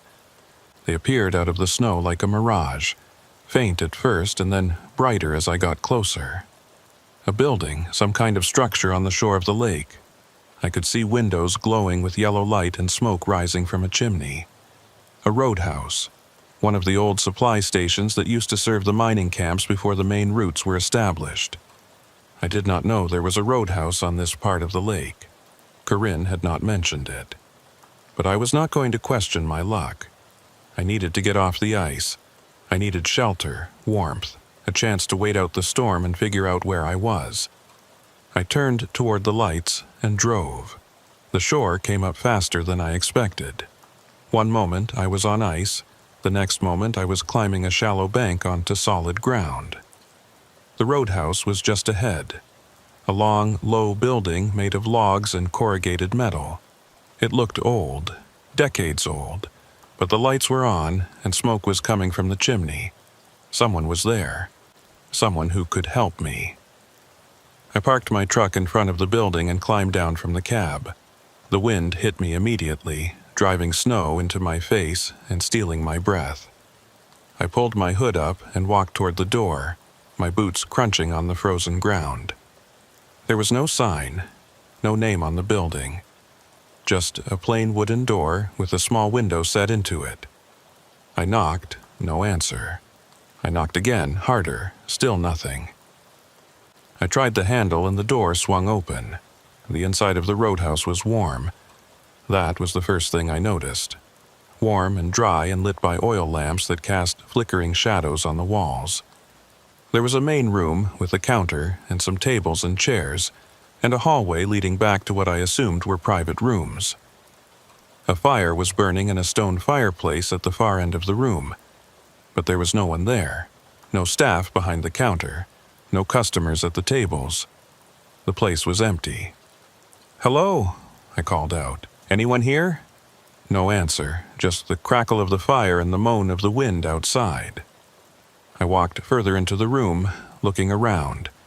The roadhouse was old but well-maintained. The furniture was simple but solid. There were photographs on the walls, black and white images of trucks and drivers from decades past. Men in heavy coats standing next to machines that looked primitive compared to what we drove now. Pioneers of the ice roads, the ones who had come before. I found a guest book on the counter and flipped through it. The entries went back years. Names and dates and brief comments about road conditions and weather. Most of them were from drivers passing through on the old route, the same route I was trying to take. But the most recent entry was from 3 years ago. No one had signed in since then. That was strange. If the roadhouse was abandoned, who had lit the fire? Who had turned on the lamps? Who was keeping this place warm and ready for guests? "Hello?" I called again. My voice sounded thin in the empty room. "Is anyone here?" I heard a sound from the hallway. A door opening and closing. Footsteps. A woman emerged from the back of the building. She was middle-aged, with gray hair pulled back in a bun and a weathered face that spoke of years in the north. She was wearing an apron and wiping her hands on a cloth, like she had been in the middle of preparing food. "Sorry," she said. "Did not hear you come in. Storm is loud tonight."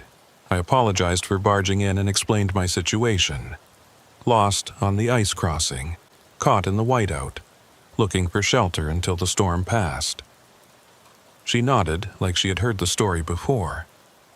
"Happens more than you would think," she said. "Drivers miss the junction, end up on the old route, find their way here. You are lucky you saw the lights.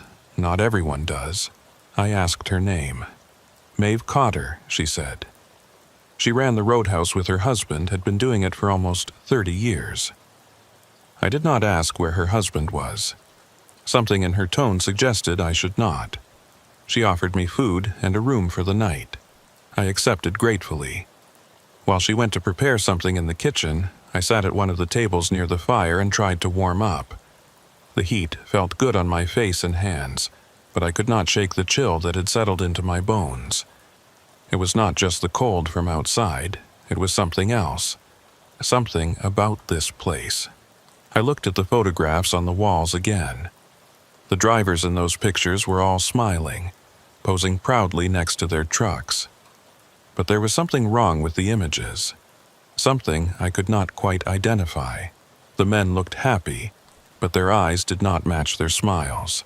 They looked tired, worn down, like they had been driving for a very long time and had forgotten how to stop. Maeve came back with a bowl of stew and some bread. I thanked her and started eating. The food was good, hot and filling, exactly what I needed after hours on the road. She sat across from me and watched me eat, not saying anything, just watching. It made me uncomfortable, but I did not know how to ask her to stop. "The rooms are down the hall," she said when I finished. "Second and third doors on the right. Take whichever one you want. But do not go in the room at the end. That one stays locked." I asked her why. She did not answer for a long moment, just looked at me with those tired eyes that seemed to see more than they should. "There was a driver," she said, finally. "Years ago. He came through here just like you, lost on the ice, looking for shelter.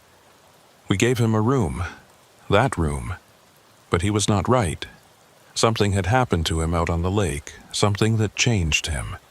He stayed in that room for 3 days. Would not come out, would not eat, would not talk to anyone. And then one morning he was gone. Door was still locked from the inside, but he was gone. We have not opened it since." I stared at her. That was not possible. A locked room, a man who disappeared. It sounded like a ghost story, the kind of thing drivers told each other to pass the time on long hauls. Maeve seemed to read my thoughts.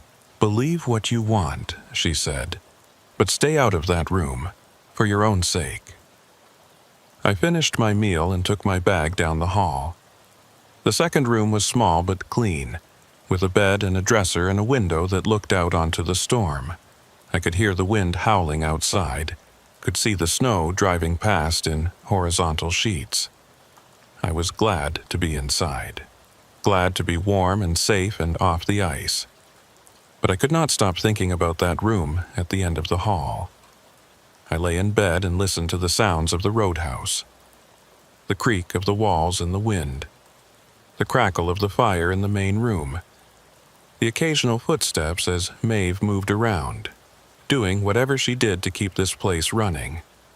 Normal sounds, ordinary sounds. Then I heard something else. Footsteps, but not from the main room. From the hall, from the direction of the locked room. I sat up in bed and listened. The footsteps were slow and heavy, like someone walking with great effort. They went back and forth, pacing. I could hear them clearly through the wall. Someone was in that room. Someone was walking around in there. But Maeve had said the room was locked. She had said no one had opened it in years. I got out of bed and went to my door. Opened it a crack and looked down the hall. The door at the end was closed. No light showed underneath it. But I could still hear the footsteps. Back and forth. Back and forth. A rhythm like breathing. Like a heartbeat. I closed my door and got back in bed. I told myself it was nothing. The building settling in the cold. Pipes contracting. Some other mundane explanation, but I did not believe it. I knew what footsteps sounded like. And those were footsteps. I lay there in the dark and listened to them pace until I finally fell asleep. In my dreams, I was driving on the ice. The lake stretched out around me in all directions, flat and white and endless. There was no storm, no snow, just the ice and the sky and the silence. I drove and drove, but I never got anywhere. The shore never got closer. The ice went on forever. And somewhere behind me, something was following. I could not see it. I could only feel it. A presence, a weight. Something that was getting closer no matter how fast I drove. Something that would catch me eventually. I woke up before it reached me. But I knew it was still out there. Waiting. I woke to silence. The footsteps had stopped. The wind had died down. I lay in bed for a long moment, listening to the quiet, trying to convince myself that everything I had heard the night before had been a dream. Fatigue and stress and the disorientation of being lost on the ice. My mind playing tricks. Nothing more. But I knew that was not true. I got dressed and went out into the hall. The door at the end was still closed, same as before. I stood there looking at it, feeling the pull of curiosity warring with something deeper. Fear. The animal instinct that tells you some doors should stay shut. I walked to the door and put my hand on the wood. It was cold, colder than it should have been, colder than the air around it, like there was something on the other side drawing the heat away. I tried the handle. Locked, just like Maeve had said. I put my ear against the door and listened. Nothing. No footsteps, no breathing, no sound at all. Just a silence that felt deeper than ordinary silence. A silence that felt like something waiting. You should not be doing that. I jumped back from the door. Maeve was standing at the other end of the hall watching me. I had not heard her approach. She moved quietly for a woman her age. "I told you to stay away from that room," she said. Her voice was calm, but there was an edge to it. "A warning. I heard something last night," I said. "Footsteps.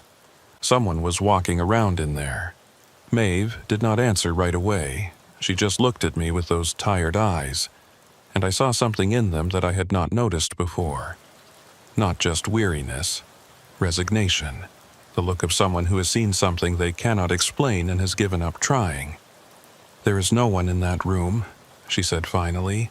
"There has not been anyone in that room for years. Whatever you heard, it was not footsteps." I started to argue, but she cut me off. "Breakfast is ready. You should eat something before you go. Storm has passed, but the ice will be bad today. You will need your strength." She turned and walked back toward the main room. I looked at the door one more time, then followed her. The roadhouse looked different in daylight. Less cozy, more worn. I could see the cracks in the walls, the stains on the ceiling. The places where the wood had warped from years of freeze and thaw. The photographs on the walls looked older too, the images faded, the faces harder to make out. I wondered how long this place had really been here. How many drivers had passed through.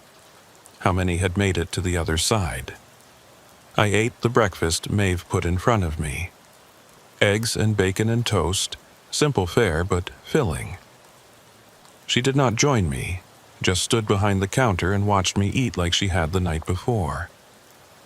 I wanted to ask her more questions about the room, about the driver who had disappeared, about this place and its history. But something told me she would not answer. Something told me she had already said more than she wanted to. When I finished, I thanked her and paid for the room and the meals. She took my money without counting it. "The ice road continues north along the shore," she said.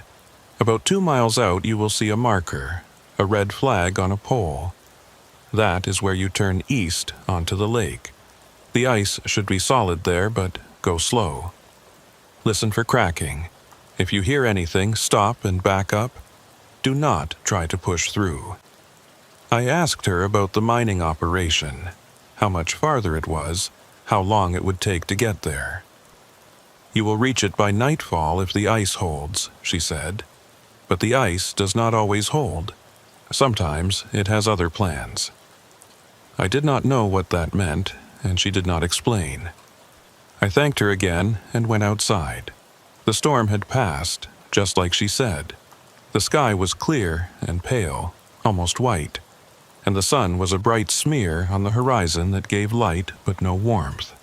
The temperature had dropped overnight. My truck's thermometer showed -48. Cold enough to freeze exposed skin in minutes. Cold enough to turn diesel fuel to gel if I let the engine sit too long. I did my walk-around inspection, checking the tires and chains and lights, making sure everything was in order. The truck looked fine. It had sat out in the storm all night, but nothing seemed damaged. I climbed into the cab and started the engine. It turned over on the first try, a good sign. I let it warm up for a few minutes, then put it in gear and pulled out of the roadhouse lot. I looked back once as I drove away. Maeve was standing in the window watching me go. She did not wave. The road along the shore was rough but passable. I could see the lake on my left, a flat, white expanse that stretched to the horizon. It looked solid from here, but I knew that appearances meant nothing. Ice could be 3 feet thick in one spot and 3 inches thick 10 yards away. You could not trust your eyes out here. You could only trust experience and luck, and I was running low on both. I found the marker about 2 miles out, a red flag on a wooden pole just like Maeve had said. The pole was old and weathered. The flag faded to a dull pink. It had been here for years, maybe decades. I wondered how many drivers had seen this flag and turned east onto the ice. I wondered how many of them had made it across. I made the turn and started out onto the lake. The ice felt different here than it had the night before. Harder. More stable. I could not hear any groaning or cracking. Could not feel any movement beneath my wheels. Just solid frozen water, strong enough to hold my truck and my load without complaint. I let myself relax a little. Maybe the worst was behind me. Maybe I would make it after all. I had been driving for about an hour when I saw the other truck. It was stopped on the ice ahead of me, maybe a quarter-mile away. A big rig, similar to mine, with the hood up and a figure moving around near the front. A breakdown. Someone who needed help. I approached slowly, watching for any signs that this was something other than what it appeared to be. But it looked legitimate. The truck was real, the person was real, and when I got closer I could see the problem. Steam was rising from the engine compartment. Overheating. A bad situation on a frozen lake in the middle of nowhere. I pulled up alongside and rolled down my window. The figure straightened up and looked at me. A man, maybe 50, with a thick beard and deep-set eyes. He was wearing heavy coveralls and a fur-lined hat, the uniform of someone who worked in the cold for a living. "Trouble?" I asked. He nodded. Thermostat stuck closed. "Engine got too hot, cracked the housing on the water pump. I am losing coolant faster than I can replace it." Bad luck. I asked if he had called for help. Radio is not working, he said. Has not worked since I came out on the ice this morning. And there is no cell signal out here. I have been sitting for 2 hours hoping someone would come along. I told him I could give him a ride to the mining operation.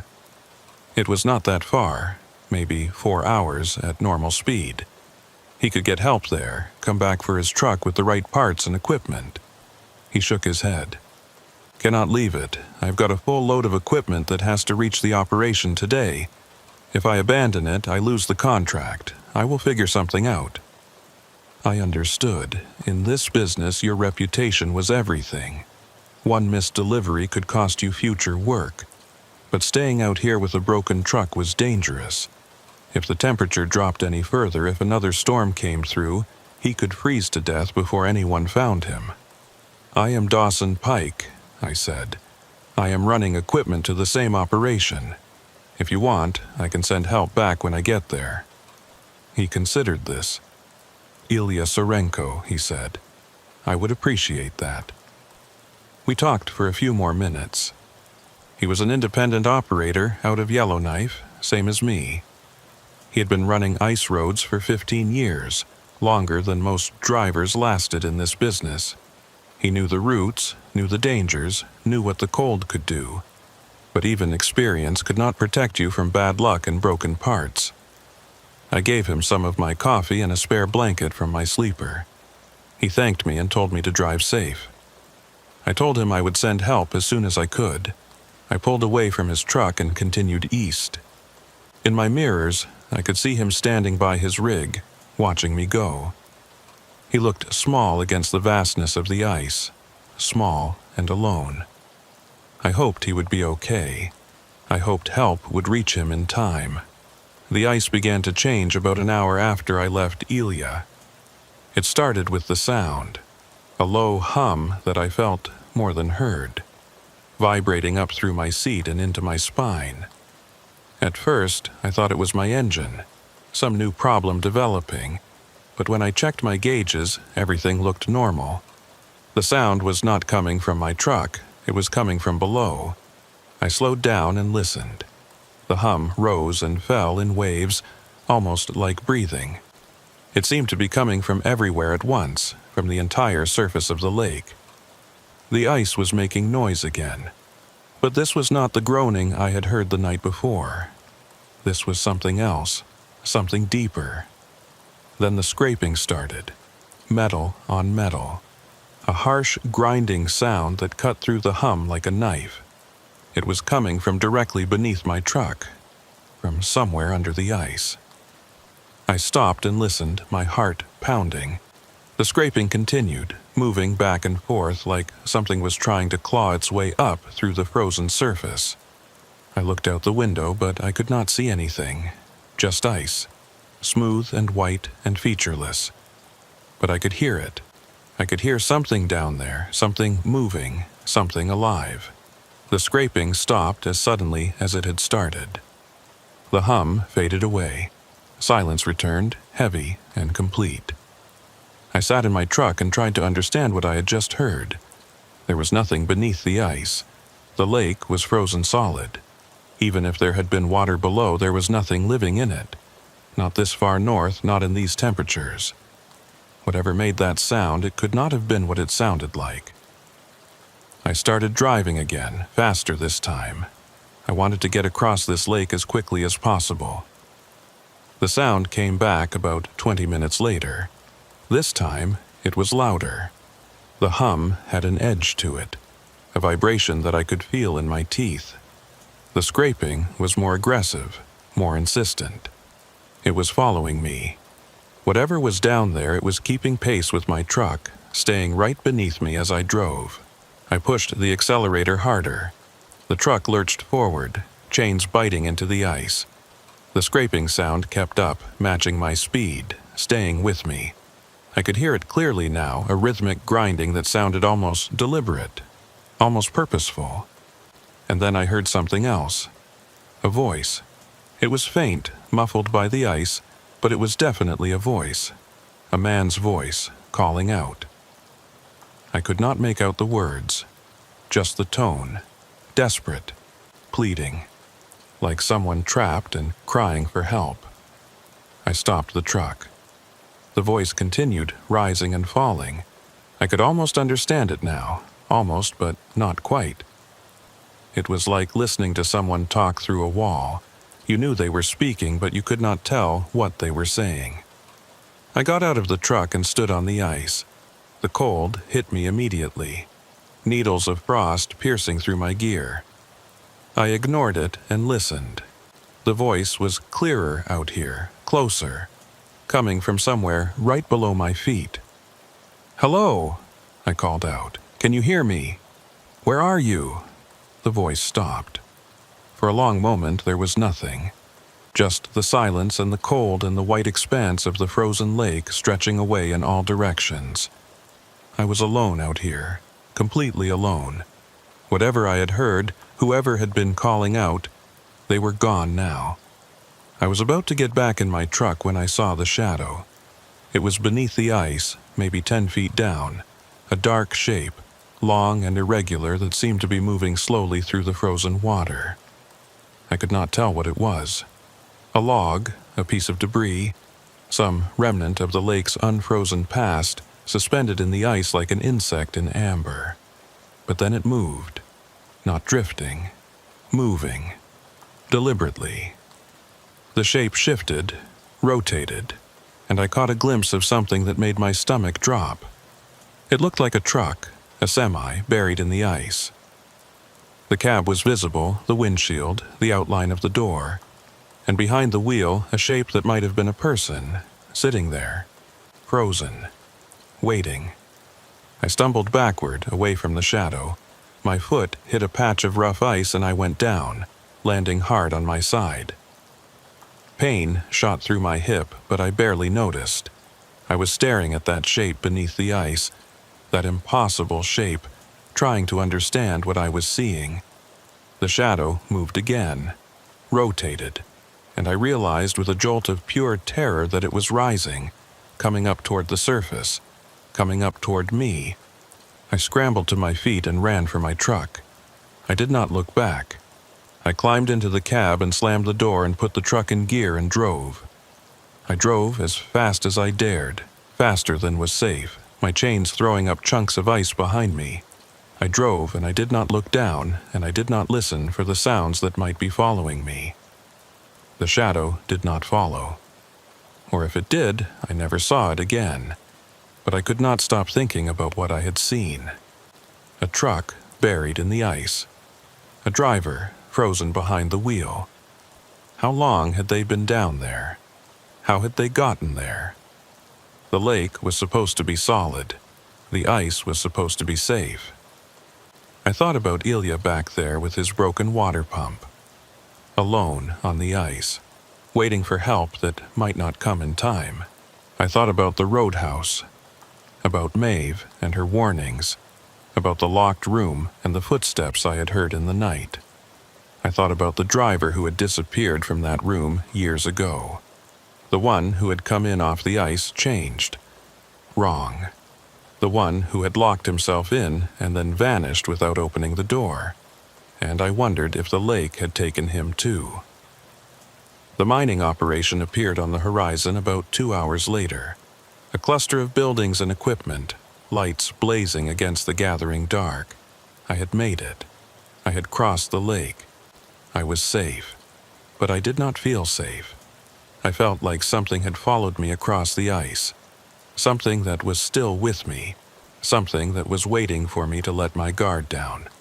And somewhere back there, Ilya Sarenko was still standing by his broken truck. Alone. In the dark. On top of whatever was buried in the ice.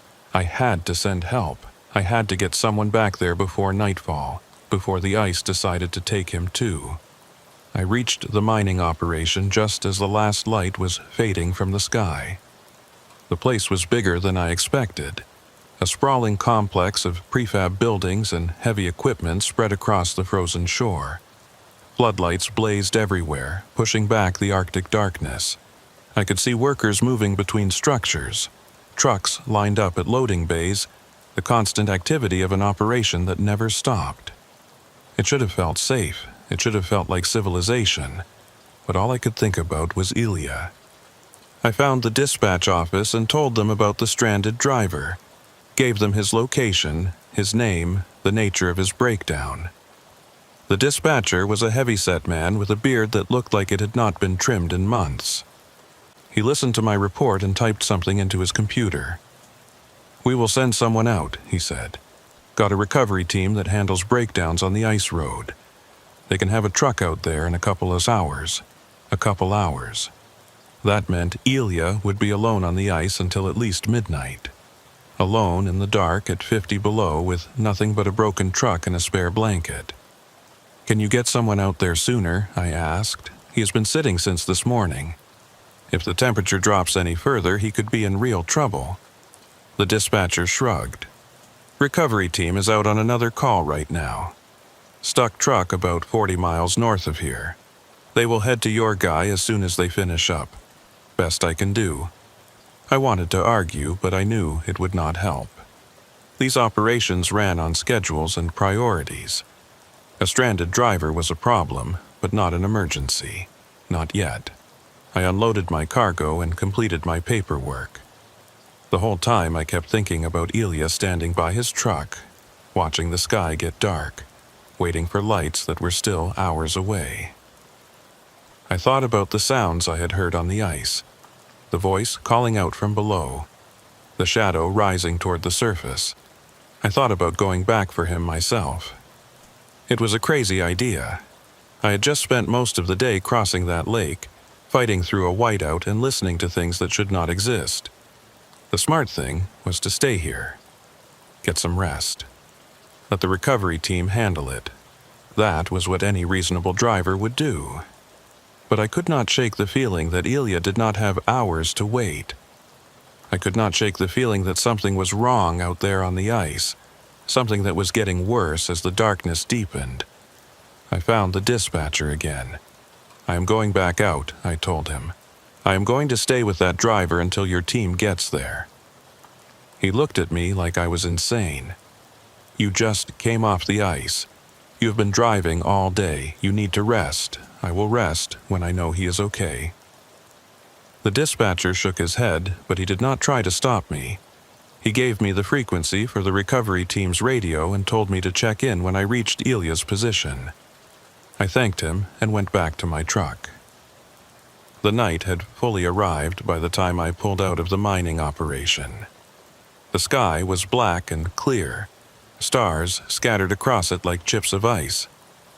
The northern lights were out again, pale green curtains rippling along the horizon. Beautiful and cold and utterly indifferent to anything that happened beneath them. I drove back onto the ice and headed west. The lake felt different at night. During the day, it had been vast and empty and bright with reflected sunlight. Now it was vast and empty and dark, my headlights cutting 2 narrow tunnels through the blackness. I could not see the edges of the ice anymore.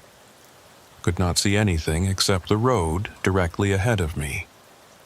It was like driving through space, like the rest of the world had disappeared, and there was nothing left but me and the road and the endless frozen void. I watched my odometer, counting the miles. Ilya had been about 4 hours out from the mining operation when I found him that morning. Maybe a little less if I pushed the speed. I tried not to think about what I might find when I got there. Tried not to think about the shadow beneath the ice. The first hour passed without incident. The ice was solid and smooth. The air was still. No sounds from below, no shapes in the darkness. Just the rumble of my engine and the crunch of my chains, and the vast silence of the frozen lake. Then my GPS flickered. I looked at the screen. The display was jumping, the map scrolling back and forth like it could not decide where I was. The position marker hopped from one spot to another, showing me on the ice, then on the shore, then somewhere in the middle of the lake where there was no road at all. I tapped the screen, but it did not help. The system was confused, lost. I checked my compass. It was spinning slowly, the needle drifting in lazy circles instead of pointing north. The magnetic anomalies up here could do that sometimes. Throw off your instruments, make you doubt your own sense of direction. I kept driving. I knew this route. I had driven it twice already. I did not need electronics to tell me where I was going. I just needed to keep heading west, and I would find Elia. But the ice did not feel right anymore. It was subtle at first, a slight roughness beneath my tires, a sense that the surface was not as solid as it had been. I slowed down and listened. No groaning, no cracking. But something was different. Something had changed. I checked my watch. I had been driving for almost 2 hours. I should be getting close to Ilya's position by now, but there was nothing ahead of me. No truck, no lights, just the darkness and the ice and the stars burning cold and distant overhead. I stopped the truck and got out. The silence was absolute. I stood on the ice and listened, but there was nothing to hear. No wind, no sound from the depths, nothing at all. The world felt empty, hollow, like I was the only thing left alive in it. I walked a few yards from my truck and looked around. The ice stretched away in all directions, flat and featureless. I could not see any landmarks, could not see the shore, could not see anything that would tell me where I was or which way I should go. I was lost. The realization hit me like a physical blow. I was lost on the ice in the middle of the night with a GPS that did not work and a compass that could not find north. I could drive in circles for hours and never find Ilya. Never find the mining operation. Never find anything except more ice and more darkness until my fuel ran out and the cold came in and took me. I got back in my truck and tried the radio. "Recovery team, this is Pike. Do you copy?" Static, nothing but static. I tried again. "Anyone on this frequency, this is Dawson Pike on Great Slave Lake. I am trying to reach a stranded driver and I have lost my position. Does anyone copy?" More static, then a voice. Faint and broken, cutting in and out. "Pike, read you, position, marker." The voice faded into noise. I adjusted the frequency, trying to get a cleaner signal. "Say again, I did not copy your last transmission. What is your position? 20 miles, north, ice breaking, do not..." The transmission cut out completely. I tried to raise them again, but there was nothing. The radio was dead. Ice breaking. That was what they had said, or what I thought they had said. Ice breaking somewhere to the north. A crew in trouble. More drivers stranded on a lake that was falling apart beneath them. I sat in my truck and tried to think. I could not find Ilya if I could not find my own position. I could not help anyone if I was lost myself. I needed to get off this ice. I needed to find the shore and reorient myself and figure out what to do next. I turned south, or what I thought was south based on the stars. I drove slowly, carefully, watching for any sign of land, any indication that I was getting closer to solid ground. The ice began to change. I felt it first in the steering, a looseness, a give that had not been there before. The surface was softening. The freeze-thaw cycle that had shut down the main crossing was happening here too. The ice was weakening and I was driving on top of it with 40 tons of truck and no idea where I was going. I stopped again, got out, listened. The groaning was back. It was coming from all around me now, a deep vibration that I could feel in my chest. The ice was talking and it was not happy. It was shifting, settling, adjusting to stresses that I could not see. I needed to move. I needed to get off this lake before the surface gave way beneath me. I drove faster. Too fast for conditions, but I did not care. The groaning was getting louder, closer. I could feel the ice moving beneath my wheels, rolling like the deck of a ship in a storm. The surface was not solid anymore. It was alive, flexing and breathing, and I was a weight that it wanted to throw off. A crack appeared ahead of me. It shot across the ice from left to right, a dark line that opened up in the white surface like a wound. I hit the brakes and the truck slid, chains screaming on the ice. I stopped maybe 10 feet from the crack, close enough to see the black water beneath, close enough to feel the cold rising up from it. I sat there shaking, staring at that crack, watching it widen slowly, inch by inch, as the ice continued to shift. The water below was perfectly still, perfectly black, like a doorway into nothing. I backed up, turned around, headed the other way, looking for a path that would take me off the ice without crossing that crack. The groaning was constant now, a sound like the whole lake was crying out in pain. I drove, and I listened, and I prayed that the surface would hold. The shore appeared out of the darkness about 20 minutes later. I almost sobbed with relief when I saw it. The land rising up from the ice, solid and real and safe. I drove toward it as fast as I dared, watching for more cracks, listening for the sounds of breaking ice. But the surface held. I climbed the bank and felt my wheels grip solid ground, and I knew I was going to be okay. I stopped and caught my breath, tried to figure out where I was. The shore was unfamiliar, rocky and barren, with scattered trees that looked different from the ones I'd seen that morning. I checked my GPS, but it was still not working. Checked my compass, but it was still spinning. I had no idea where I was. I only knew that I was off the ice, and that was enough for now. I drove along the shore looking for landmarks, looking for anything that would tell me my position. The road was rough, barely more than a trail, and I had to go slow. Trees pressed in from both sides. The darkness felt thicker here, closer. Then I saw the lights, a building ahead, windows glowing yellow, smoke from a chimney, the roadhouse. I had come back to the same place I had left that morning. Somehow, impossibly, I had driven all the way across the lake and back again without finding Elia, without reaching the mining operation, without getting anywhere at all. I was right back where I started. I pulled into the lot and sat there for a long moment, trying to understand, trying to make sense of what had happened. My GPS flickered to life. The screen steadied, the map appeared, and I could see my position clearly for the first time in hours. I was at the roadhouse on the eastern shore of the lake. The mining operation was 40 miles to the west.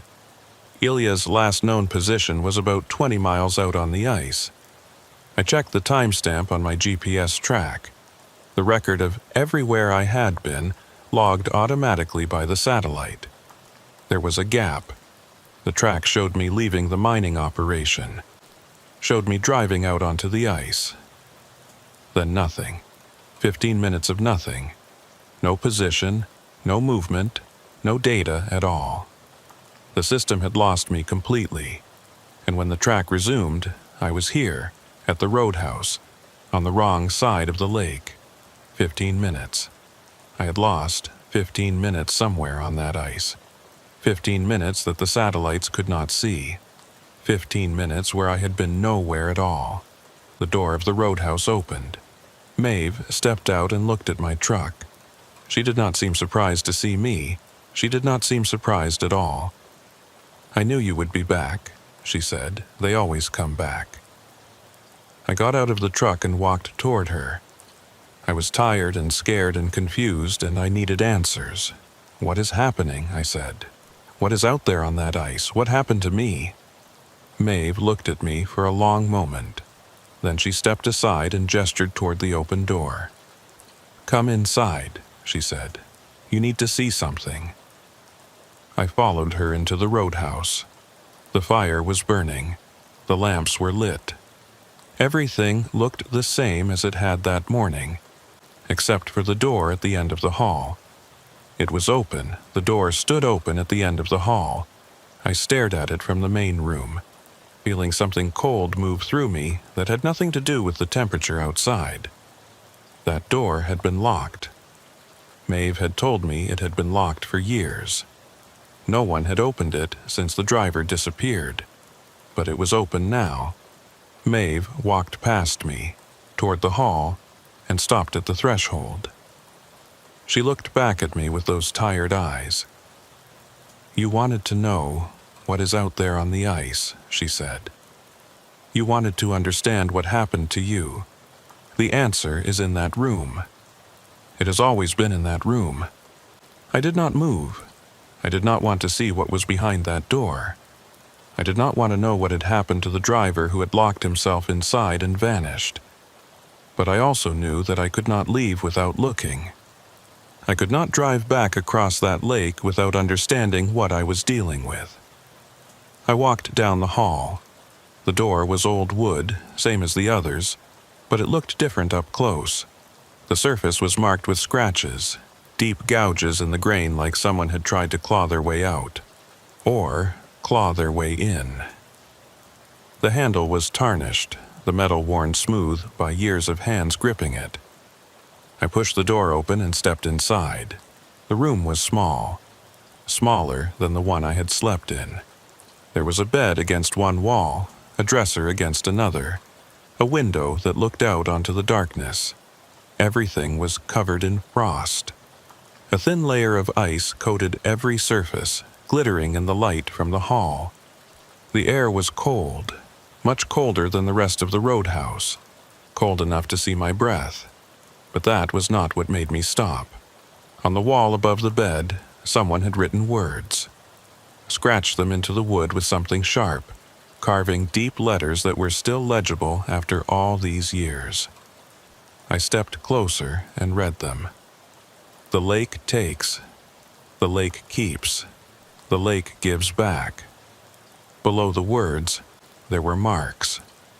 Tally marks, grouped in fives, covering most of the wall. Dozens of them, hundreds, like someone had been counting days, or counting something else. I turned to Maeve. She was standing in the doorway, watching me. "What does this mean?" I asked. What was he counting? She did not answer right away. She looked at the wall, at the scratched words and the endless tally marks, and something in her face shifted. Sadness, or maybe recognition. "He was counting the drivers," she said finally, "the ones the lake took. He could hear them," he said, "hear them calling out from under the ice. He said he had to keep track, had to remember them, had to make sure someone knew they were down there." I thought about the voice I had heard on the ice, the man calling out from below. Desperate, pleading. "He heard them too," I said. Maeve nodded. He heard them, and then he went to join them. I looked at the window. It was closed, latched from the inside.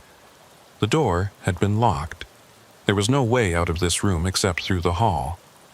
"How did he leave?" I asked.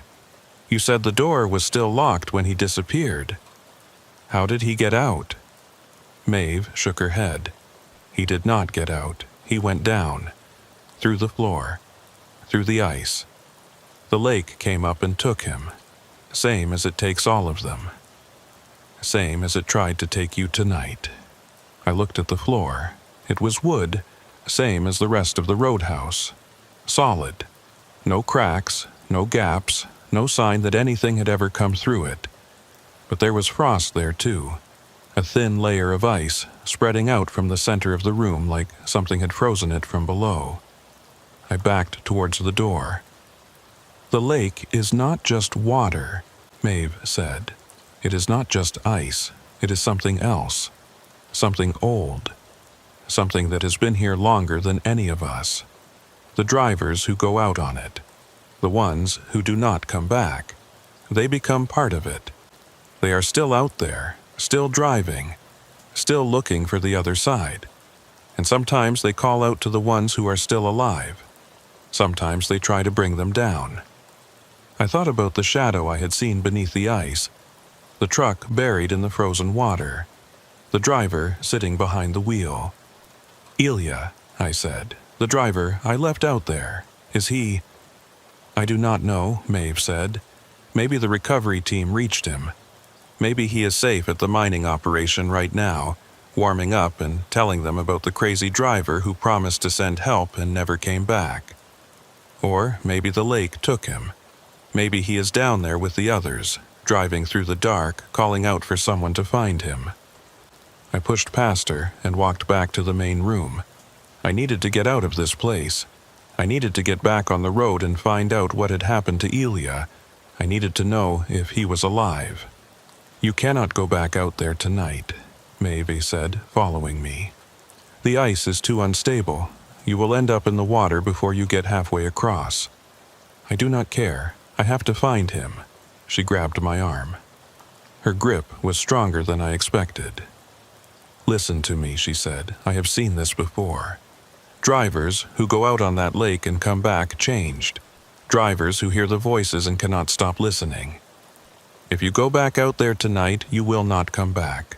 The lake will take you and it will not give you back." I pulled away from her. "I am not leaving him out there." She looked at me for a long moment. Then she let go. "There's a radio in the office," she said. "The mining operation frequency. You can try to reach them, find out if the recovery team got to your friend. But do not go back on the ice. Not tonight.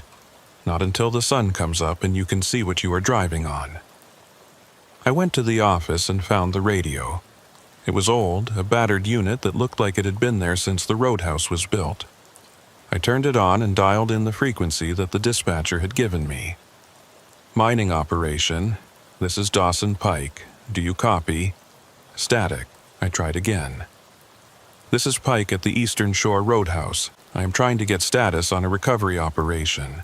Driver named Ilya Sarenko, stranded on the ice about 20 miles out. Do you copy?" More static. Then a voice, faint but clear. "Pike, this is base. We copy. Recovery team reached the position about an hour ago. There was no one there." My heart stopped. "What do you mean, no one there? Where is Sarenko? Truck was there, still running. Hood up, just like you described. But no driver. Recovery team searched the area, but they could not find him. No tracks, no sign of where he went. It is like he just vanished." I sat down heavily. The room felt like it was spinning. "That is not possible," I said. "He was there. I talked to him. I gave him coffee and a blanket. He was waiting for help." "I understand," the voice said. "But he's not there now. We have got crews searching the area, but in the dark, with these temperatures, it is going to be hard to find anything." "I am sorry, Pike. We will keep looking, but you should prepare yourself." I turned off the radio. Ilya was gone. He had been standing right there by his truck when I left him, and now he was gone. No tracks, no sign, just vanished into the frozen air. The lake takes. The lake keeps. I thought about those words scratched into the wall. I thought about the tally marks all those drivers counted and remembered. I thought about the voice I had heard calling out from beneath the ice. Had that been Ilya? Had the lake taken him while I was driving in circles, lost and confused, unable to find my way back to him? Had he called out for help and gotten no answer because I was trapped in those 15 missing minutes, suspended somewhere that the satellites could not see? Or had something else happened, something worse? I stayed at the roadhouse that night. I did not sleep. I sat by the fire and stared into the flames and listened to the silence. Maeve came and went, bringing me coffee, checking on me, but she did not say anything. There was nothing to say. In the morning, I drove back to the mining operation. The ice was solid in the daylight, stable and smooth, and I made the crossing without incident. No sounds from below. No shadows rising toward the surface. No voices calling out for help. Just the ice and the sky and the long white road stretching ahead of me. They never found Ilya Sarenko. The search went on for 3 days. Crews on snowmobiles, helicopters with thermal imaging, dogs trained to find people buried in snow. Nothing. He was gone, as completely as if he had never existed. His truck was recovered and towed back to Yellowknife. His family was notified. His name was added to the list of drivers who had disappeared on the ice roads, cause unknown. I gave a statement to the territorial police, told them everything I had seen and heard. They listened politely and wrote it all down, but I could tell they did not believe me.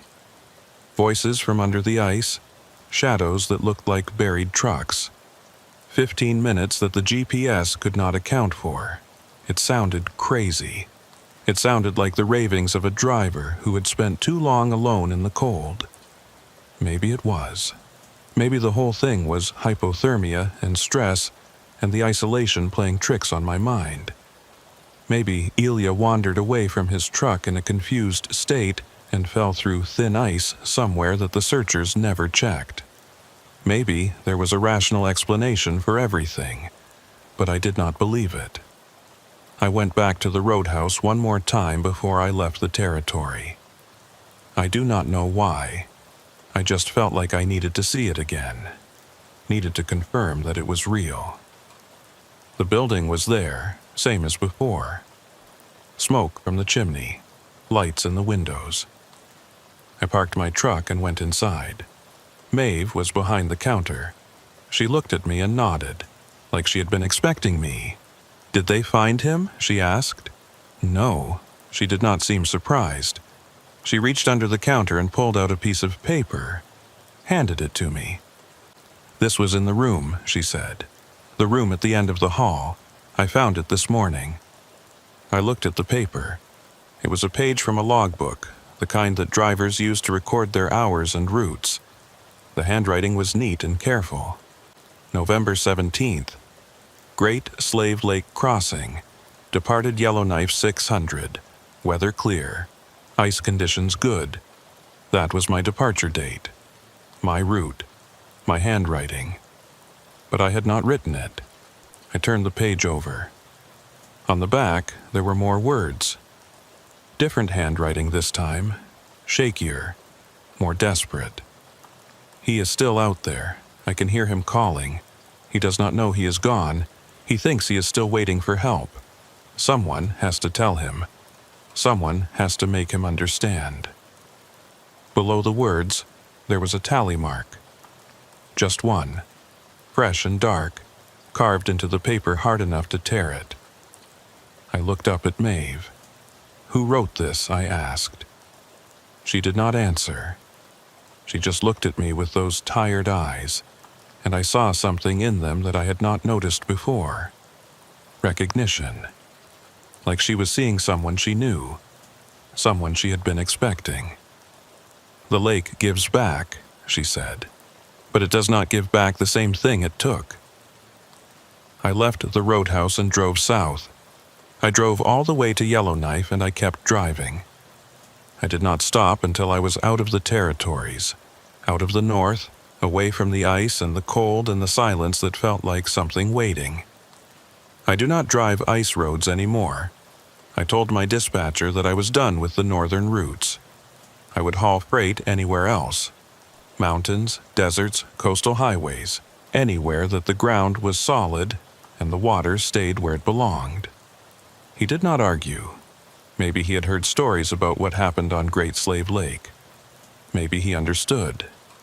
But sometimes, late at night when I'm driving through empty country, I think I hear something. A voice, faint and far away, calling out for help. A man's voice, tired and confused, asking if anyone can hear him. Asking if help is coming. I tell myself it is just the radio. Just interference from some distant signal bleeding through. I tell myself it is nothing. But I know that voice, and I know that somewhere out there, on a frozen lake in the Northwest Territories, Ilya Sarenko is still waiting by his truck, still watching the horizon for headlights that will never come, still believing that someone is on their way. The lake takes, the lake keeps. And sometimes, late at night, the lake gives back. but not the same. Never the same.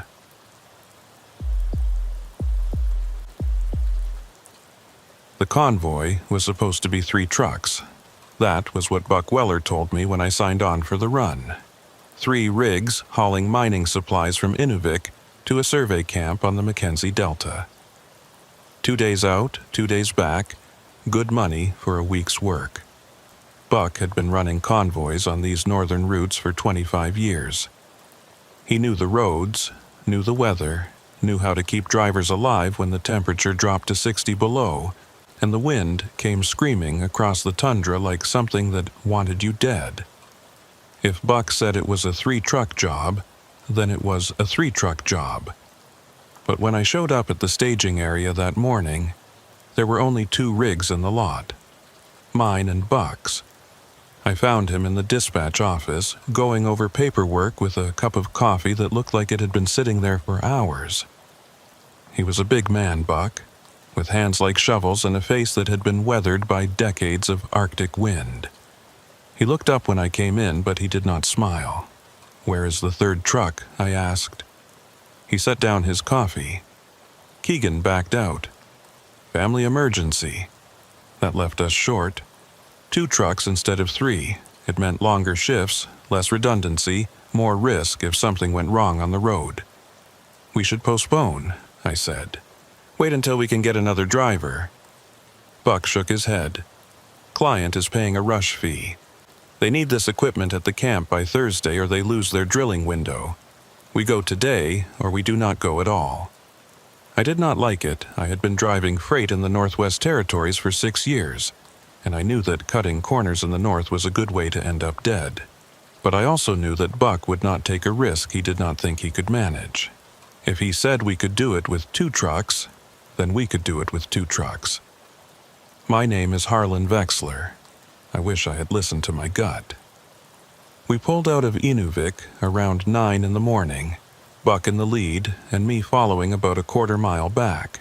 The sky was clear and pale, the sun hanging low on the horizon even though it was almost noon.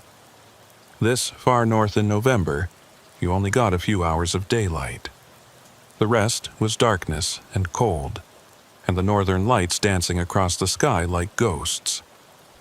The route took us north along the Dempster Highway, then east on a series of winter roads that crossed the frozen delta. It was rough country, flat and white and featureless, with nothing to see but snow and ice and the occasional cluster of stunted trees. The wind was constant, a steady pressure against the side of my truck that made me fight the steering wheel for every mile. I had driven this route before. Not often, but enough to know the landmarks and the danger spots. There was a stretch about 4 hours out where the road crossed a series of frozen channels, ice bridges that could be tricky in bad weather. And there was a section further on where the route passed through an area that the locals called the Barrens. Just empty tundra for 50 miles in every direction. No shelter, no services, no help if something went wrong. Buck came on the radio about an hour into the drive. His voice was calm, steady, the voice of a man who had seen everything and was not impressed by any of it. "Pike, this is Weller. How are you running back there?" I keyed my mic. "Running fine. Road is good. Winds are manageable. Copy that. We will stop at the fuel cache in about 3 hours. Top off the tanks and check the loads. Should put us at the camp by midnight if we keep this pace." I acknowledged and signed off. 3 hours to the fuel cache, then another 6 or 7 to the camp. It was going to be a long day, but nothing I had not done before. The first sign of trouble came about 2 hours later. I noticed that Buck was slowing down. His tail lights brightened as he touched his brakes, and his speed dropped from 50 to 40 to 30. I slowed to match, watching his truck for any indication of what was wrong. "Weller, this is Vexler. You've got a problem up there." There was a pause. Then his voice came back, but it sounded different. "Tighter. There's something on the road ahead. Looks like a vehicle. Stand by."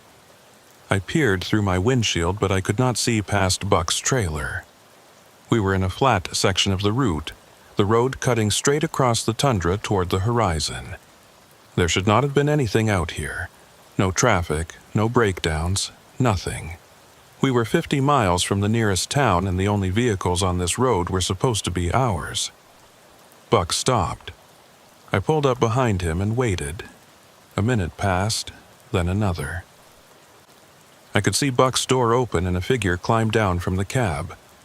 He walked forward toward whatever he had seen on the road and disappeared from my line of sight. I sat in my truck and waited. The wind rocked my trailer gently. The engine idled. The heater blew warm air across my face. Everything felt normal, except for the knot that was forming in my stomach. Buck's voice came over the radio. "Vexler, get up here, you need to see this." I climbed down from my cab and walked forward along the road. The cold hit me immediately. That deep Arctic cold that finds every gap in your clothing and drives needles into your skin. I pulled my hood up and kept walking. Buck was standing about 50 yards ahead of his truck.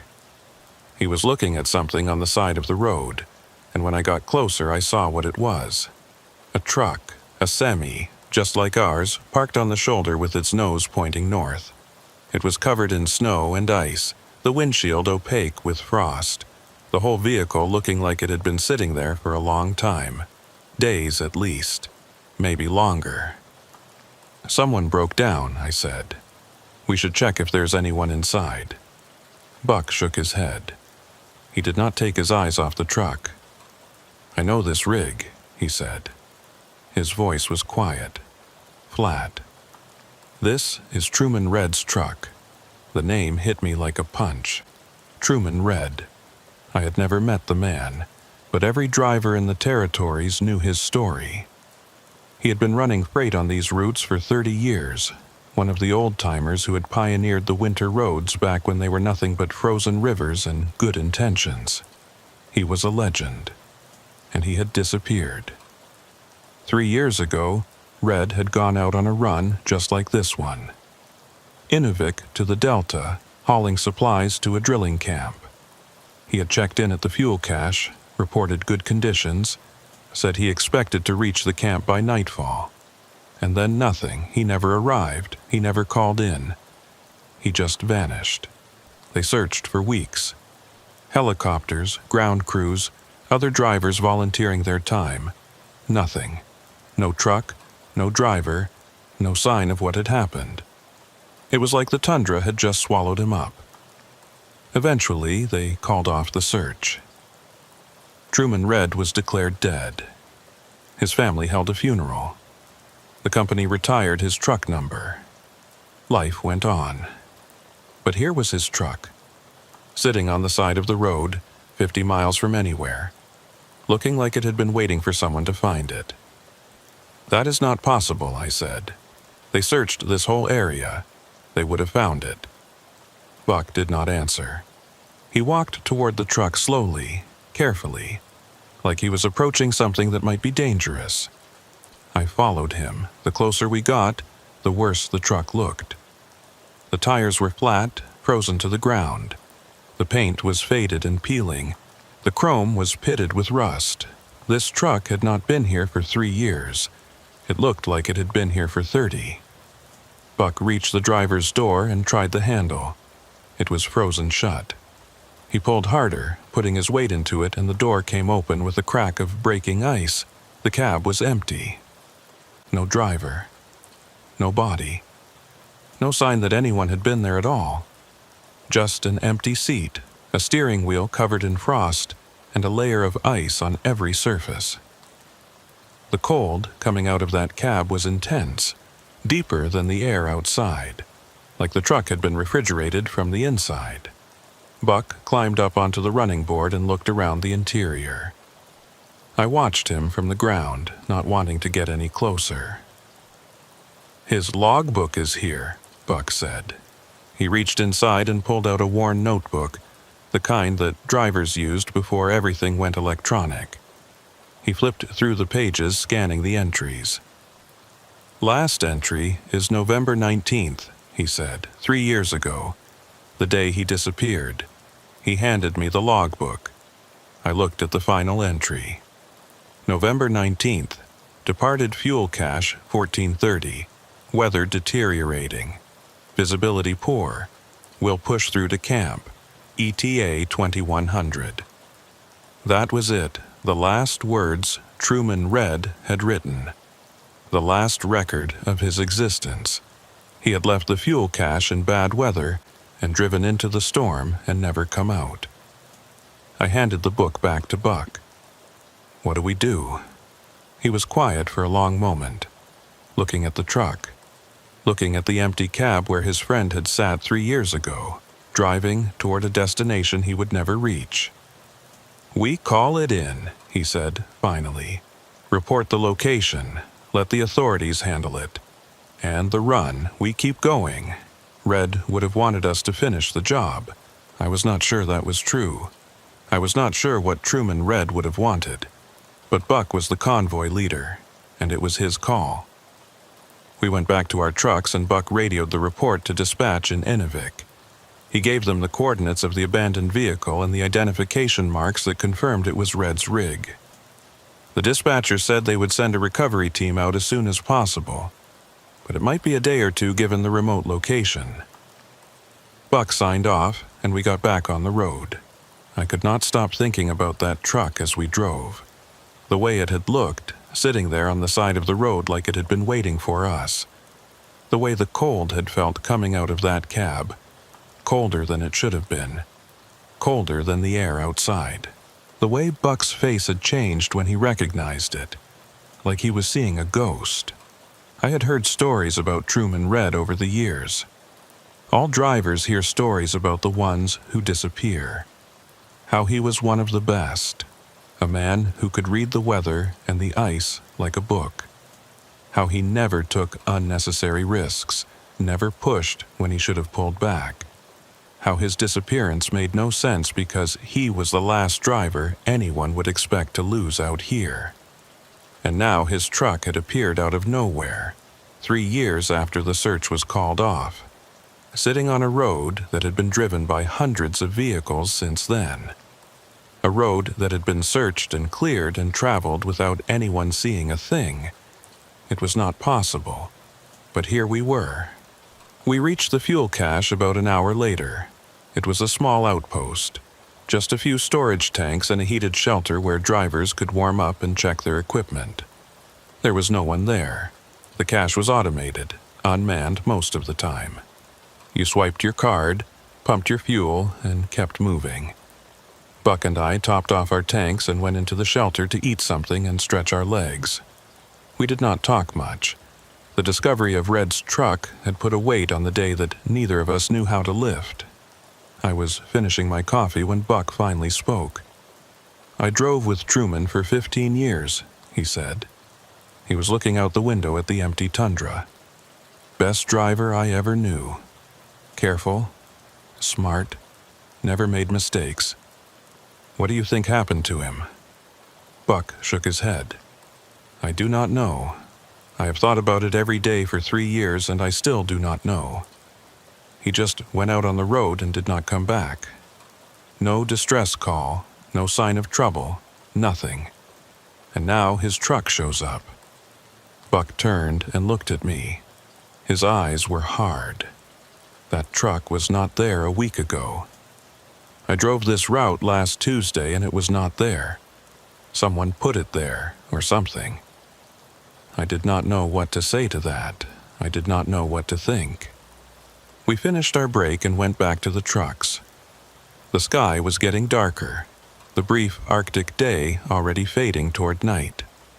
We still had 6 hours of driving ahead of us, 6 hours of darkness and cold and empty road.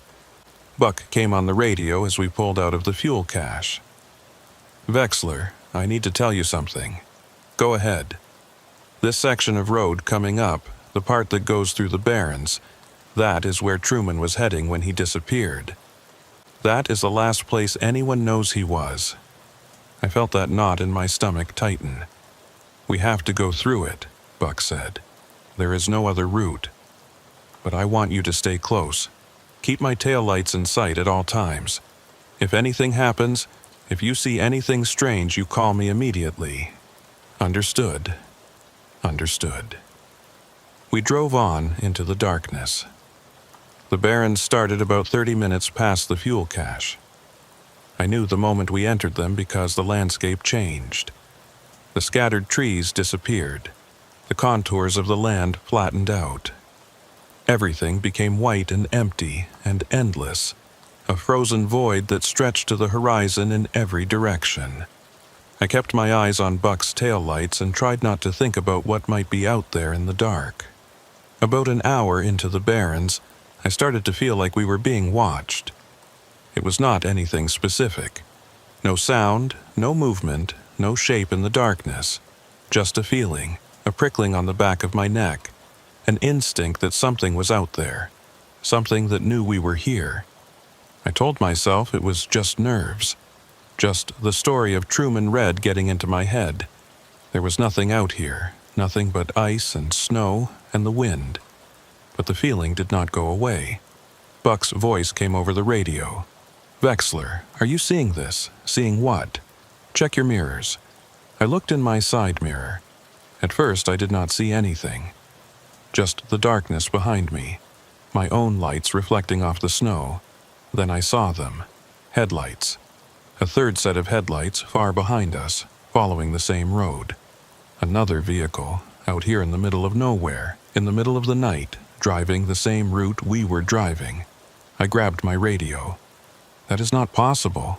There was no one behind us at the fuel cache. "I know," Buck said. His voice was tight. "I have been watching them for 5 minutes. They are keeping pace with us. Same speed, same distance. They are following us." I stared at those headlights in my mirror.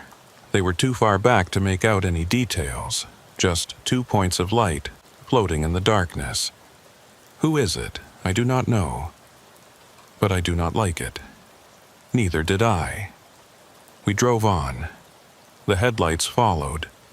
And somewhere behind them, hidden by the darkness and the distance, I could not shake the feeling that Truman Red's truck was moving again, following us home. The headlights stayed with us for the next hour. Always the same distance back. Always the same speed. Never gaining, never falling behind. Just following. Watching. I kept checking my mirrors. Kept expecting them to disappear or turn off or do something that would explain what they were. But they just hung there in the darkness. 2 pale points of light that refused to go away. Buck tried raising them on the radio. All channels, all frequencies. Nothing. Whoever was back there, they were not answering. Or they were not able to answer. "I do not like this," Buck said over the radio. His voice was steady, but I could hear the tension underneath. "There should not be anyone else on this road tonight. We are the only convoy scheduled for this route." "Maybe it is the recovery team," I said. "Coming out for Red's truck. They would not be coming from this direction. And they would answer the radio." He was right. I knew he was right. But I did not want to think about what else those headlights might be. We drove on. The barrens stretched around us, flat and white and infinite. There were no landmarks out here, nothing to tell you that you were making progress. Just the road and the snow and the darkness pressing in from all sides. It felt like we were driving in place, like the world was moving past us, but we were staying still. The whiteout came without warning. One moment, I could see Buck's taillights clearly, red points in the darkness ahead. The next moment, they were gone, swallowed by a wall of white that descended on us like a curtain dropping. The snow was horizontal, driven by a wind that had come out of nowhere, and it hit my truck with a force that rocked the cab on its suspension. I slowed down immediately. In a whiteout, speed is death. You cannot see the road, cannot see other vehicles, cannot see anything except the snow swirling in your headlights. I dropped to 20, then 15, then 10, crawling forward and praying that I would not drive off the road or into the back of Buck's trailer. Weller, this is Vexler. I have lost visual on you. What is your position? Static. The radio crackled and hissed, but Buck's voice did not come through. I tried again. Buck, do you copy? I am in zero visibility here. I need your position. More static. Then a sound that might have been a voice, but so broken and distorted that I could not make out any words. The storm was interfering with the signal, or something else was. I stopped the truck. There was no point in driving if I could not see where I was going. I would wait for the whiteout to pass, then find Buck and continue to the camp. It was the safest option. The only option. The wind howled around my truck, rocking it back and forth. The snow was so thick that I could not see my own hood. I was blind, deaf, cut off from everything. Just me and the storm and the cold. That was when the tapping started. 3 sharp raps on my driver's side window. Clear and distinct, cutting through the noise of the wind. I jumped in my seat, my heart lurching into my throat. I turned to look at the window, but I could not see anything. Just snow. Just white. Whoever or whatever had made that sound was invisible on the other side of the glass. The tapping came again, harder this time, more insistent. "Hello," I called out. "Who is there?" No answer. Just the wind and the snow and the darkness. I thought about opening the door. Thought about stepping out into the storm to see who was knocking. But something stopped me. Some instinct that told me the door needed to stay closed. That whatever was out there was not something I wanted to let in. The tapping moved. It was on my windshield now, right in front of my face. Tap, tap, tap. The glass vibrated with each impact.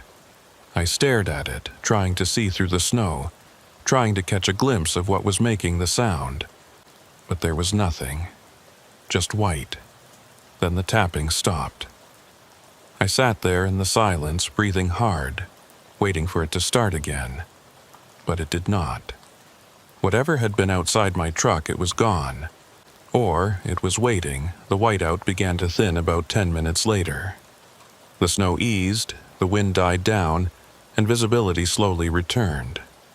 I could see the road ahead of me again. Could see the tundra stretching away on both sides. I could see Buck's truck, stopped about 100 yards ahead, his hazard lights flashing. I grabbed my radio. "Buck, are you okay? I lost you in the storm."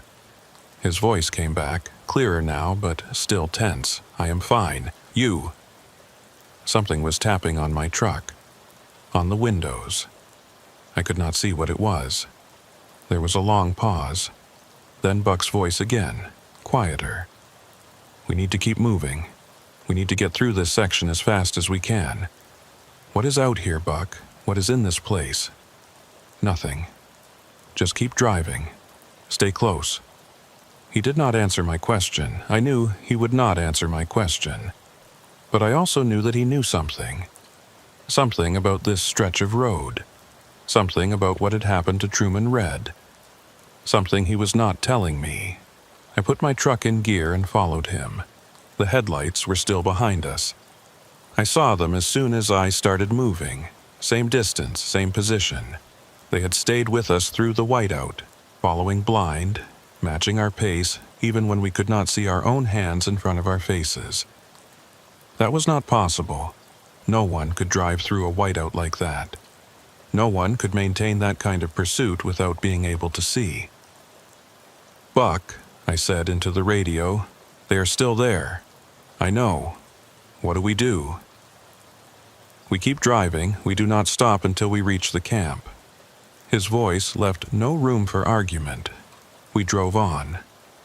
The barrens seemed to go on forever. Mile after mile of nothing. Flat, white emptiness that numbed the mind and drained the spirit.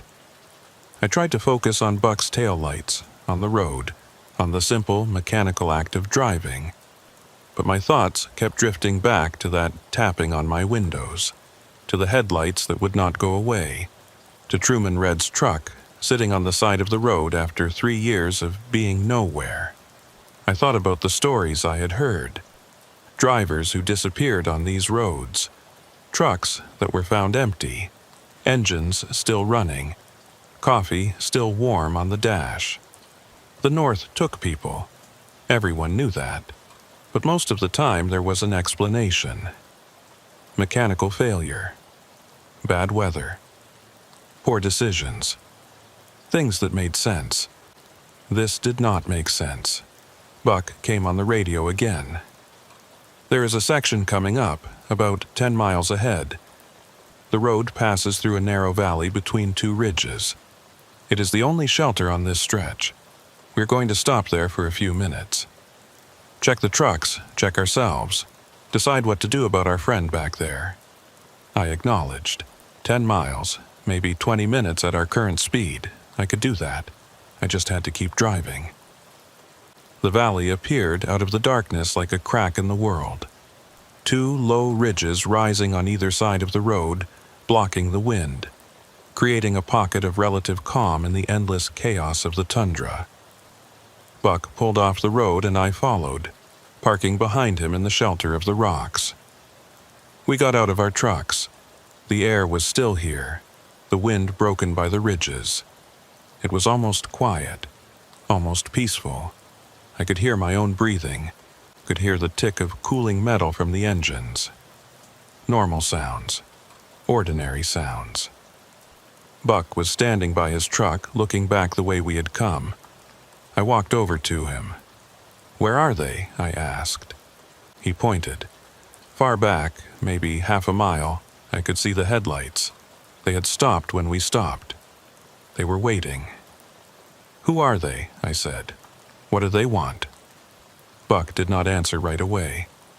He was staring at those lights, his face hard, his eyes unreadable. "I have driven this road for 25 years, he said finally. "I have seen things out here that I cannot explain, things that should not be possible. Most of the time I just keep my head down and keep driving and try not to think about it too much. But sometimes you cannot ignore it.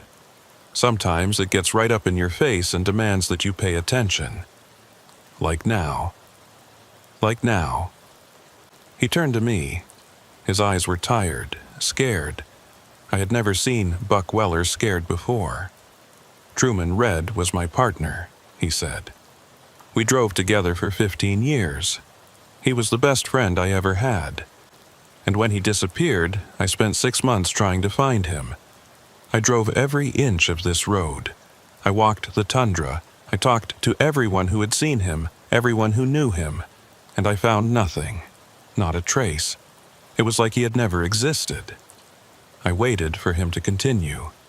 But I found something else. Stories. From the old-timers, the ones who have been driving these roads since before there were roads. They told me about this place, the Barrens. They said it was not just empty. They said it was hungry. Hungry. Buck nodded. They said the land out here takes people. Not often, not everyone. But sometimes when the conditions are right, when someone drives through here alone, they just disappear. The land swallows them up. And then, sometimes, years later, it spits them back out. But not the same. Never the same. I thought about Red's truck, the way it had looked sitting on the side of the road. Old and weathered, like it had been there for decades, like it had been somewhere else, somewhere that time moved differently, and then returned. You think that is what happened to Truman. I do not know what happened to Truman. I just know that he drove into the Barrens and did not come out. And now his truck is back, and something is following us. And I do not think it is a coincidence. I looked back at those headlights, waiting, watching. What do we do? Buck took a breath. We finish the job. We deliver this cargo and we get the hell out of here. We do not stop again. We do not look back. We just drive until we reach the camp and then we do not come back this way. Not ever. And if they follow us all the way, then we deal with it when we get there. It was not much of a plan, but it was all we had. We got back in our trucks and pulled out of the valley. The headlights started moving again as soon as we did, keeping their distance, maintaining their pursuit. I tried not to look at them, tried to focus on the road ahead, tried to tell myself that we were going to be okay. But I did not believe it. There was something out there in the darkness, something that had taken Truman Red 3 years ago, something that had been waiting all this time, and now it was following us. The road curved around a low rise and the valley disappeared behind us. We were back in the open, back in the barrens, with nothing between us and whatever was out there but the darkness and the cold. Buck's voice came over the radio. "Vexler, look at your mirrors." I looked. The headlights were closer. They had cut the distance in half. They were maybe a quarter-mile back now, close enough that I could see the shape of the vehicle behind them. A truck, a semi, big and dark and moving fast. And on the door, just visible in the glow of the running lights, I could see letters. A name, Red. Truman Red's truck was following us. The truck that had been sitting on the side of the road 50 miles back. The truck that had been empty and abandoned and covered in 3 years of ice and snow. It was running, it was moving, it was chasing us down. Buck's voice crackled over the radio, tight with fear. "Drive, Vexler. Drive, and do not look back." I drove, but I could not stop looking back. And the truck kept getting closer. The truck gained on us with every mile. I had my foot to the floor, pushing my rig as hard as I dared on the frozen road. Buck was doing the same up ahead, his trailer swaying as he took the curves faster than he should. We were running, both of us, running from something that should not have been able to chase us. Truman Red's truck, the truck that had been sitting dead and frozen on the side of the road, the truck that had not moved in 3 years. It was behind us now, and it was getting closer. I could see it clearly in my mirrors. The cab, the trailer, the running lights blazing in the darkness. It looked different than it had when we found it. Cleaner, newer, wearer. Like the years of ice and rust had melted away. Like it was returning to what it had been before it disappeared. And behind the wheel I could see a shape. A figure. Someone was driving that truck, or something. "Weller," I called into the radio. "It is right behind me. Maybe 200 yards. What do I do?" Buck's voice came back, strained. "Keep driving. Do not slow down. We are almost through the barrens. Once we clear this section, we will be okay. How do you know that?" "I do not know anything. Just drive." I drove. The speedometer climbed, 50, 55, 60. Too fast for the road, too fast for the conditions, but I did not care. The only thing that mattered was staying ahead of that truck. The only thing that mattered was not letting it catch us. The barrens stretched on forever. Flat, white nothing in every direction. No shelter, no landmarks, no sign that the world existed beyond this frozen void. Just the road and the darkness and the thing that was chasing us through it. Red's truck pulled closer. 100 yards now. I could see more details. The company logo on the door. The chrome stacks on the cab. The frost on the windshield that made it impossible to see who was behind the wheel. Just that shape, that shadow, sitting there, driving. Then it pulled out to pass. The truck swung into the oncoming lane and accelerated, drawing alongside me. I stared at it through my driver's side window, my heart pounding so hard I could feel it in my throat. The cab was right there, maybe 20 feet away. I could see the door, the window, the mirror.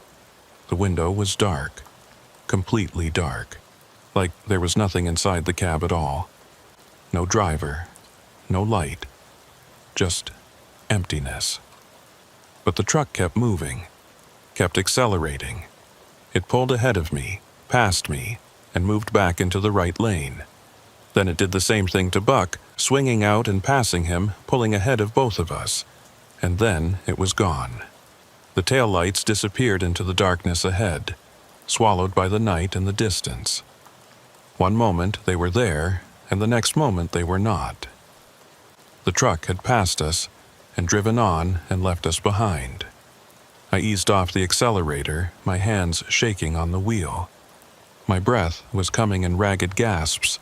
I felt like I had just run a marathon. Buck's voice came over the radio. "Vexler, are you all right? I do not know." What just happened? I do not know either. But it is gone. Whatever it was, it is gone. I wanted to believe that. I wanted to believe that the nightmare was over, that we could finish our run and get out of here and never come back. But something told me it was not that simple. Something told me that Red's truck had not just passed us and driven away. It had gone somewhere, done something, and we were going to find out what. We drove on. The minutes crawled by. The barrens began to change, the flat tundra giving way to low, rolling hills, the first sign that we were approaching the edge of this empty place. I started to breathe easier, started to think that maybe we really were going to be okay. Then we came around a curve and saw the truck. It was stopped in the middle of the road, blocking both lanes, sitting there in the darkness like it was waiting for us. Buck hit his brakes and I hit mine. We stopped about 50 yards back, our headlights illuminating Red's truck. It was not moving, the engine was not running. The lights were off, it was just sitting there, dead, empty. Exactly like it had been when we found it the first time. "No," I said, "no, that is not possible." Buck did not answer. He just sat there in his truck, staring at the thing in front of us. I grabbed my radio. "Buck, what do we do?" His voice came back slowly, like he was having trouble forming words. "We have to move it. We cannot get around it. The road is too narrow. I do not want to go near that thing, neither do I. But we do not have a choice." He was right. The hills pressed in on both sides of the road here. Steep embankments that our trucks could not climb. The only way forward was through. The only way through was past Red's truck. Buck climbed down from his cab. After a moment, I did the same. The cold hit me like a physical blow.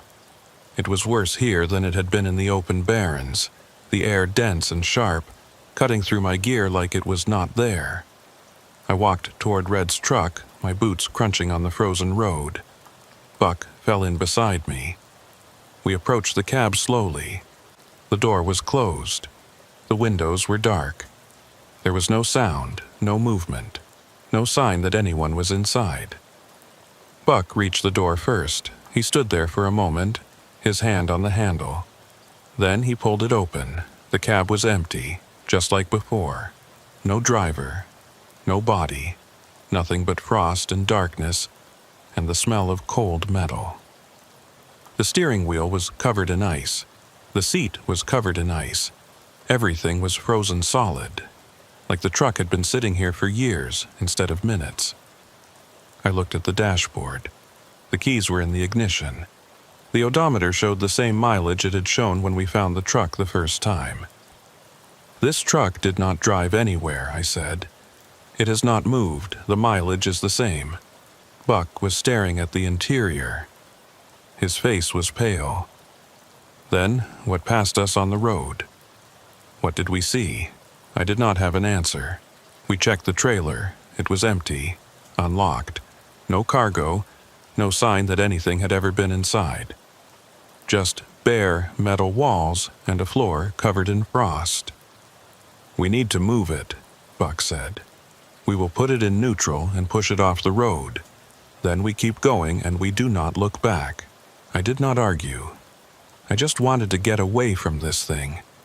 Get away from whatever it was or whatever was using it. Buck climbed into the cab and released the parking brake. The truck did not want to move at first. The frozen tires stuck to the road. But we pushed, and it started to roll, slowly, grudgingly. We guided it toward the shoulder, toward the embankment where it would be out of our way. That was when I saw the license plate. It was on the back of the trailer, illuminated by the glow of my flashlight. A Northwest Territories plate, white letters on a polar bear background. I read the number automatically without thinking about it. Then I stopped. I knew that number. I had seen it before, not on Red's truck. Somewhere else. Somewhere recent. "Buck," I said, "what is the plate number on Truman's truck?" He looked at me. He recited the number from memory. The same number that was on the plate in front of me. "Now, look at your paperwork.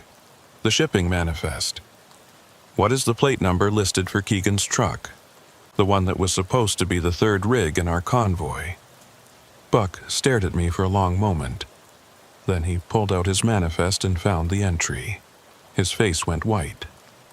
"It is the same," he said. "The same plate number. That was not possible. Every truck had a unique plate.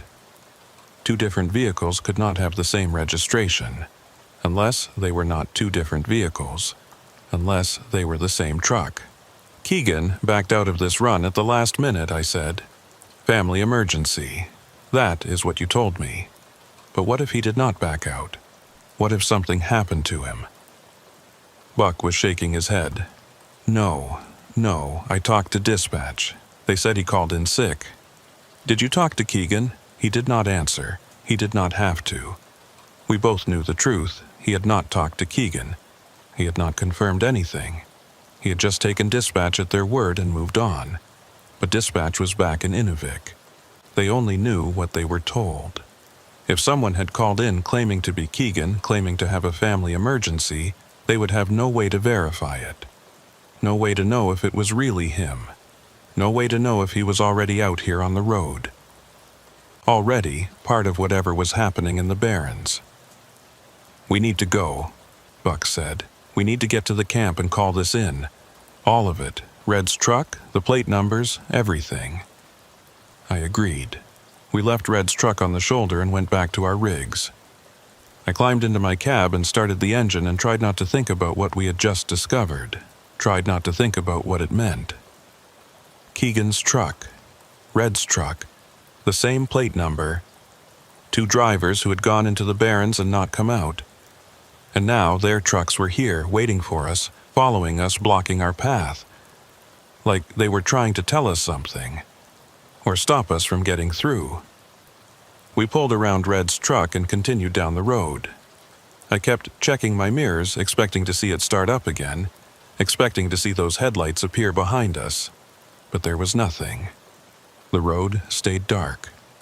The truck stayed where we had left it. For now. The camp appeared on the horizon about 2 hours later. Lights blazing in the darkness. The most beautiful thing I had ever seen. We had made it. We had gotten through the Barrens. We were safe. But even as I pulled into the camp and shut down my engine, I could not shake the feeling that it was not over. That something had followed us out of that empty place. That the Barrens had let us go, but only for now.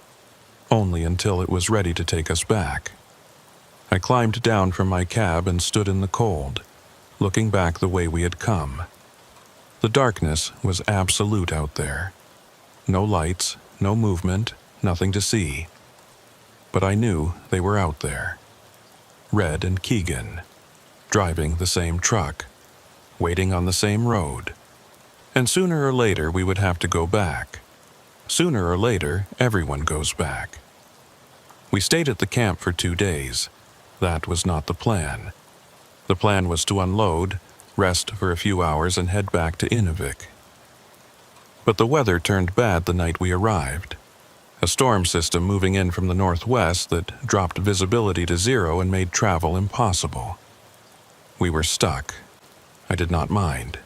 I was in no hurry to go back through the Barrens. Buck spent most of those 2 days on the radio and the satellite phone, trying to get information, trying to understand what we had seen. He called dispatch, called the territorial police, called everyone he could think of who might have answers. What he found out only made things worse. Keegan was missing. He had not called in sick. He had not had a family emergency. He had left Inuvik 2 days before we did, running a solo load to a different camp on the Delta. He had checked in at the fuel cache, reported good conditions, said he expected to reach his destination by nightfall. He never arrived. Sound familiar? The police had already started a search, but the storm was hampering their efforts. They were focusing on the route between the fuel cache and Keegan's destination, which was north of where we had been. But Buck and I knew better. We knew that Keegan had not gone north. He had gone into the Barrens. And the Barrens had taken him, just like they had taken Truman Red 3 years before. The plate numbers matched. That was the thing I could not get out of my head. Red's truck and Keegan's truck had the same registration. That was impossible. It violated every law of logic and bureaucracy. But we had both seen it. We had both read the numbers. They were the same. I tried to come up with explanations. A clerical error, a database glitch, counterfeit plates. But none of them made sense. Red and Keegan had driven for different companies. Their trucks had been registered years apart. There was no way they could have ended up with the same plate number by accident. Unless it was not an accident. Unless something had made it happen. The storm cleared on the morning of the 3rd day. The sky opened up, pale and cold, and the wind died down to almost nothing. Perfect driving conditions. No excuse to stay any longer. Buck found me in the camp's mess hall, drinking coffee and staring at nothing. "We need to go," he said. "The longer we wait, the harder it gets." He was right. I knew he was right. But I did not want to go back out there. I did not want to drive through the Barrens again, past the place where we had found Red's truck, past the hills where it had blocked the road. I did not want to see those headlights in my mirrors. I finished my coffee and went to my truck. We pulled out of camp around noon, Buck in the lead again. The road was clear, the visibility excellent. I could see for miles in every direction. There was nothing out there. Nothing but snow and ice, and the long white line of the road cutting through it. We entered the Barrens about 3 hours into the drive. I felt it immediately. That heaviness, that sense of being watched. The air felt thicker here, the silence deeper, like the land itself was paying attention, like it knew we were back. I kept my eyes on the road and my hands on the wheel and tried not to think about what might be waiting for us. Tried not to think about Red and Keegan and the truck with the impossible plates. The hills appeared ahead, the narrow pass where the truck had blocked the road. I felt my chest tighten as we approached. I did not want to see it again. I did not want to know if it was still there. It was not. The shoulder where we had pushed it was empty. No truck, no sign that anything had ever been there. Just snow and rock and the road stretching on toward the horizon. Buck came on the radio. "It is gone, I see that." We kept driving, I kept checking my mirrors, but there was nothing behind us, nothing ahead of us. The Barrens were empty, just like they were supposed to be. We reached the fuel cache without incident, topped off our tanks, checked our equipment, got back on the road. Another few hours, and we would be in Inuvik. Another few hours, and this would all be over. That was what I told myself. The sun was setting when I saw the truck. It was on the side of the road, same spot where we had found it 3 days ago. The same truck, Red's truck, sitting there like it had never moved, like we had dreamed everything that happened in the Barrens. Buck stopped. I stopped behind him. We sat in our cabs and stared at the truck through our windshields. Neither of us wanted to get out. Neither of us wanted to go near it again, but we had to know. We climbed down and walked toward the truck. The cold was not as bad here, the wind blocked by the terrain. But I was shivering anyway. Shivering from something that had nothing to do with temperature. The truck looked exactly the same as before. Old and weathered, covered in frost, tires flat, paint faded. like it had been sitting here for 30 years instead of 3. Buck reached the cab and opened the door. He looked inside for a long moment. Then he turned to me. "You need to see this." I climbed up onto the running board and looked into the cab. There were 2 logbooks on the seat, 2 of them, side by side. One old and worn, the one we had found before. The other newer, less weathered. Buck handed me the newer one. I opened it to the last entry. November 14th. Departed fuel cache 14:30. Weather clear. Ice conditions good. Will reach camp by nightfall. November 14th. 4 days ago. The day Keegan had left for his run. The day he had disappeared. I looked at the handwriting. It was not Red's handwriting. It was different. Neater. More careful. Keegan's handwriting. Both logbooks were in the same truck. Both drivers had made their last entries before driving into the Barrens. Both of them had vanished without a trace. And somehow, both of their records had ended up here. In this cab. In this truck that belonged to neither of them and both of them at the same time. I put the logbook back on the seat. My hands were shaking. "We need to call this in," I said. Buck nodded.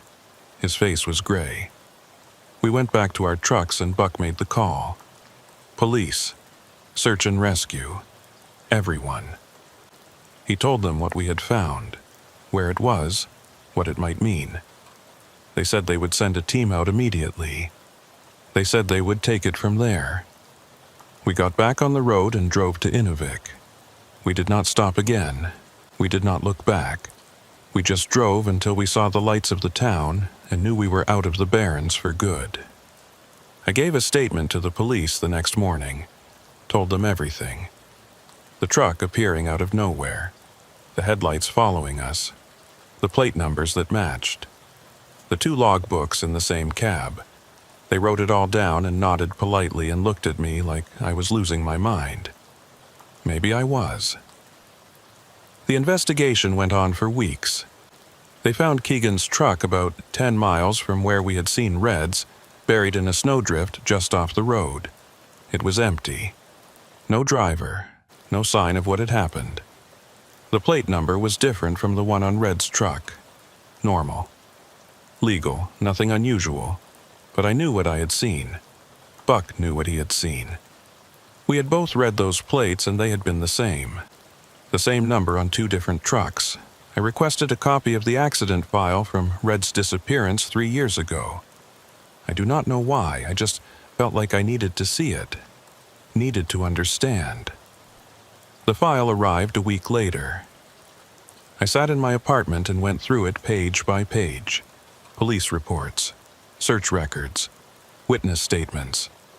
All the documentation of a man who had vanished into the Barrens and never come back. And there, in the vehicle registration section, I found what I was looking for. Truman Red's license plate number. The same number I had seen on his truck. The same number I had seen on Keegan's manifest. The same number. I looked at the date on the registration. 3 years ago. Before Keegan's truck was even purchased. Before Keegan had started driving for the company.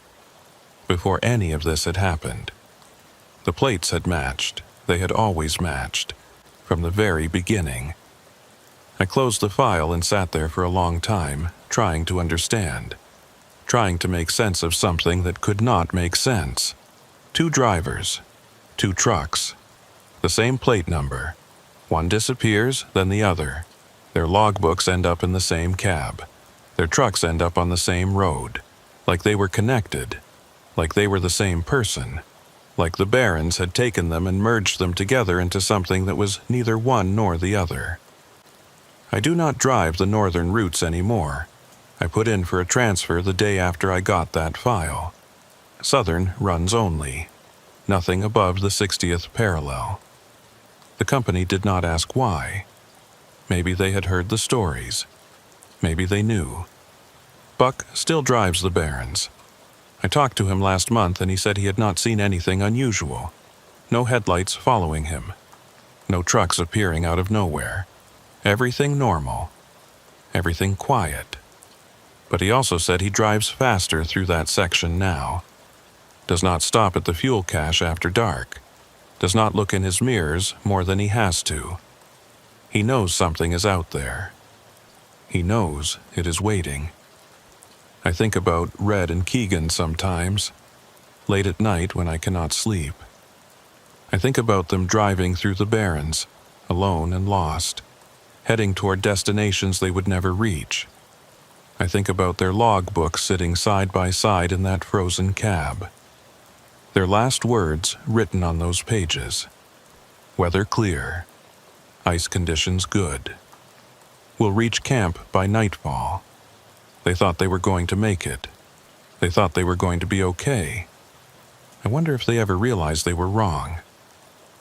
The police closed the case on Keegan 2 months ago. Insufficient evidence. No body, no explanation. Just another driver who went out on the road and did not come back. Another name on the list. Another file in the cabinet. But I know the truth. I know that somewhere out there, in the barrens, the truck is still waiting. Red's truck. Keegan's truck. The truck that is both of them and neither of them. And I know that someday it will find another driver. Someone running alone. Someone who does not know the stories. Someone who thinks they can drive through the barrens and come out the other side. They will see the headlights in their mirrors. They will hear the tapping on their windows. They will find the truck blocking the road. And when the police search the cab, they will find 3 log books. 3 drivers, same plate. The barons are patient, the barons are hungry, and the barons are never finished taking.